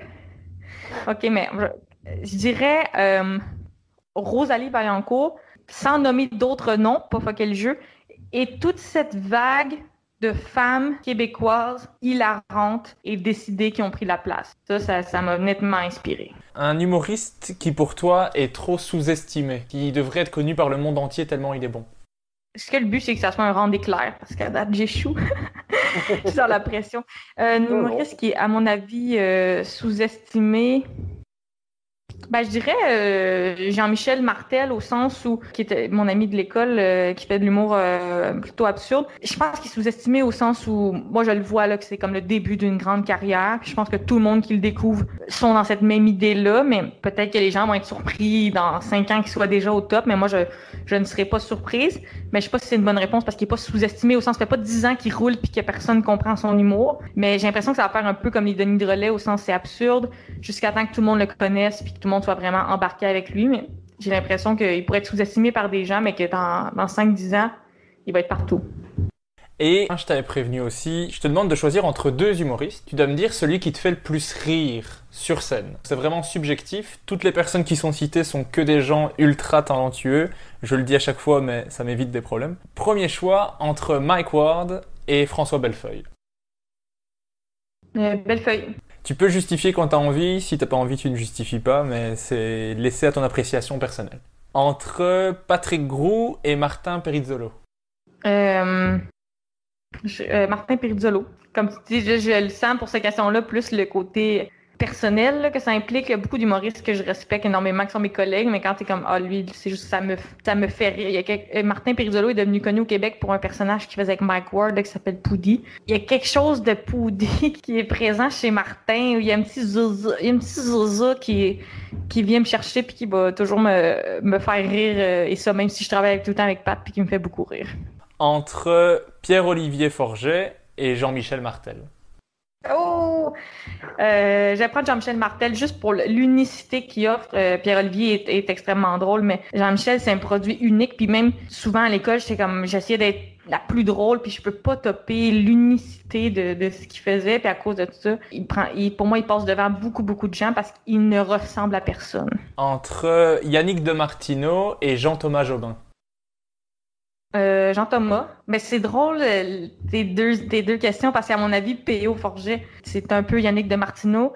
Puis Jean-Michel Martel ressemble à Jean-Thomas, à mon avis, mais dans cette même optique, je prends Jean-Thomas aussi. J'aime beaucoup sa façon de parler là, quand je parlais de littérature puis du choix de mots. Là, des fois, il y a le sens de choisir le bon verbe qui me titille. Mais oui, c'est Jean-Thomas, mais j'aime beaucoup Yannick aussi. J'aime son humour et son style. À la limite, il me ressemble plus, mais j'avoue que Jean-Thomas, encore une fois, par son côté unique, se démarque pour moi. Ben, j'invite les gens qui écoutent à aller voir l'épisode juste avant, parce que c'est avec Jean-Thomas Jobin, justement. Donc, allez écouter ça. Entre Christine Morancy et Rosalie Vaillancourt. Rosalie. Christine, je l'adore, là. Elle me faisait pleurer de rire à l'impro, mais elle fait comme des anecdotes. Puis c'est pas le style d'humour que je préfère, malgré que elle me fait super rire, Christine. Là. Puis oui, elle m'amène aux larmes avec ses anecdotes, mais le build-up d'anecdotes, là, ça prend du temps, raconter une histoire, puis arriver, idéalement, à un fou rire. J'aime mieux des petites blagues aux 7 secondes que 2 minutes d'explication pour arriver à un fou rire aux larmes. J'aime vraiment ce que Christine fait, mais Rosalie, elle vient plus me chercher rapidement. Entre Louis-José Houd et Martin Matt. Ou José Houd. Entre Simon Gouache et Maud Landry. Oh! Maud Landry. Ouais, je pense que ses sujets sont plus funky que Simon Gouache, malgré que Simon Gouache, souvent, il est excellent, puis il va prendre le sujet que tout le monde a essayé, puis il va le faire mieux, puis il y a une finesse, mais Maud Landry, ses prémices me font rire. Je sais, comment tu penses à écrire des jokes d'ananas, des jokes de poney, alors que personne fait ça? Donc, quand tu me fais rire à ta prémisse, puis à ton punch, pour moi, c'est comme le double, là. Donc, Maud l'emporte là-dessus. Je ne sais pas comment elle les a écrits, ces jokes. À chaque fois, je les écoute et je me dis, mais what? Je comprends pas et tout me fait rire. C'est l'épisode encore avant. Je fais vraiment ma pub ici. Entre PA Méthode et Mariana Mazza. PA Méthode. On se rejoint dans nos choix de jokes, moi puis PA. J'avoue que j'aime beaucoup la fougue pour la carrière de Mazza, puis son côté business et travaillante m'impressionne beaucoup, mais je dois dire que PA Méthode l'emporte dans ses choix de sujets. Vous ne le voyez pas, mais son chat vient de donner un coup de boule dans le micro de Michel. Un coup de boule, ben oui. Ma belle chatte Zidane. Entre Louis Morissette et Marilyn Jonca. Louis Morissette, je dirais peut-être... t'as dit sur scène, hein? Oui, sur scène. OK. Non. Ben, Louis Morissette, je vais faire un petit coucou à ses émissions, mais sur scène, non, c'est dégueulasse. J'espère tellement que ton podcast ne va pas devenir populaire au Québec. Non, mais... Moi j'espère complètement le contraire, moi. Je te fais de la pub, mais je vais te dire de ne pas écouter la fin au monde. Mais non, Louis Morissette, j'ai beaucoup aimé ses émissions, c'est-à-dire CA, qui était conseil d'administration, qui je pense a été vendu dans d'autres pays d'ailleurs, puis aussi une émission qui s'appelait 3 fois rien. Donc, au niveau de sa scénarisation, ses émissions, puis sa production, j'aime beaucoup son travail. Mais si on dit sur scène, alors ça va être plus Marilyn Jonca. Et la toute dernière question que j'aime poser dans le podcast, j'aimerais bien savoir qui est-ce que tu aimerais entendre dans le podcast comme je viens de le faire avec toi, sur lequel on revient sur tout son parcours. Qui est-ce que tu aimerais entendre? Je te proposerais Coco Béliveau. Est-ce que tu la connais? Oui, C'était dans le prochain stand-up, ouais. Moi, je t'en recommanderais. Je pense qu'elle a un parcours qui est super intéressant. Elle a aussi des passions variées. Elle a aussi un... Tantôt, je parlais de gauche, mais elle a des messages dans son humour qui sont, à mon avis, super intéressants. Puis c'est sans pousser ça sur les gens ou nécessairement essayer de convaincre. Mais à mon avis, ce qu'elle offre comme contenu, c'est vraiment le fun. Puis son accent, là, ça va être un beau défi pour tes auditeurs, mais elle est vraiment drôle et sympathique. Donc, je pense que ça pourrait être une bonne invitée. J'en prends note. Merci énormément d'avoir accepté de faire le podcast. Merci à toi. Merci de m'avoir reçu. C'est super le fun. Puis je te souhaite bon succès. Je vais partager tout ça avec mes abonnés du Québec. Merci beaucoup.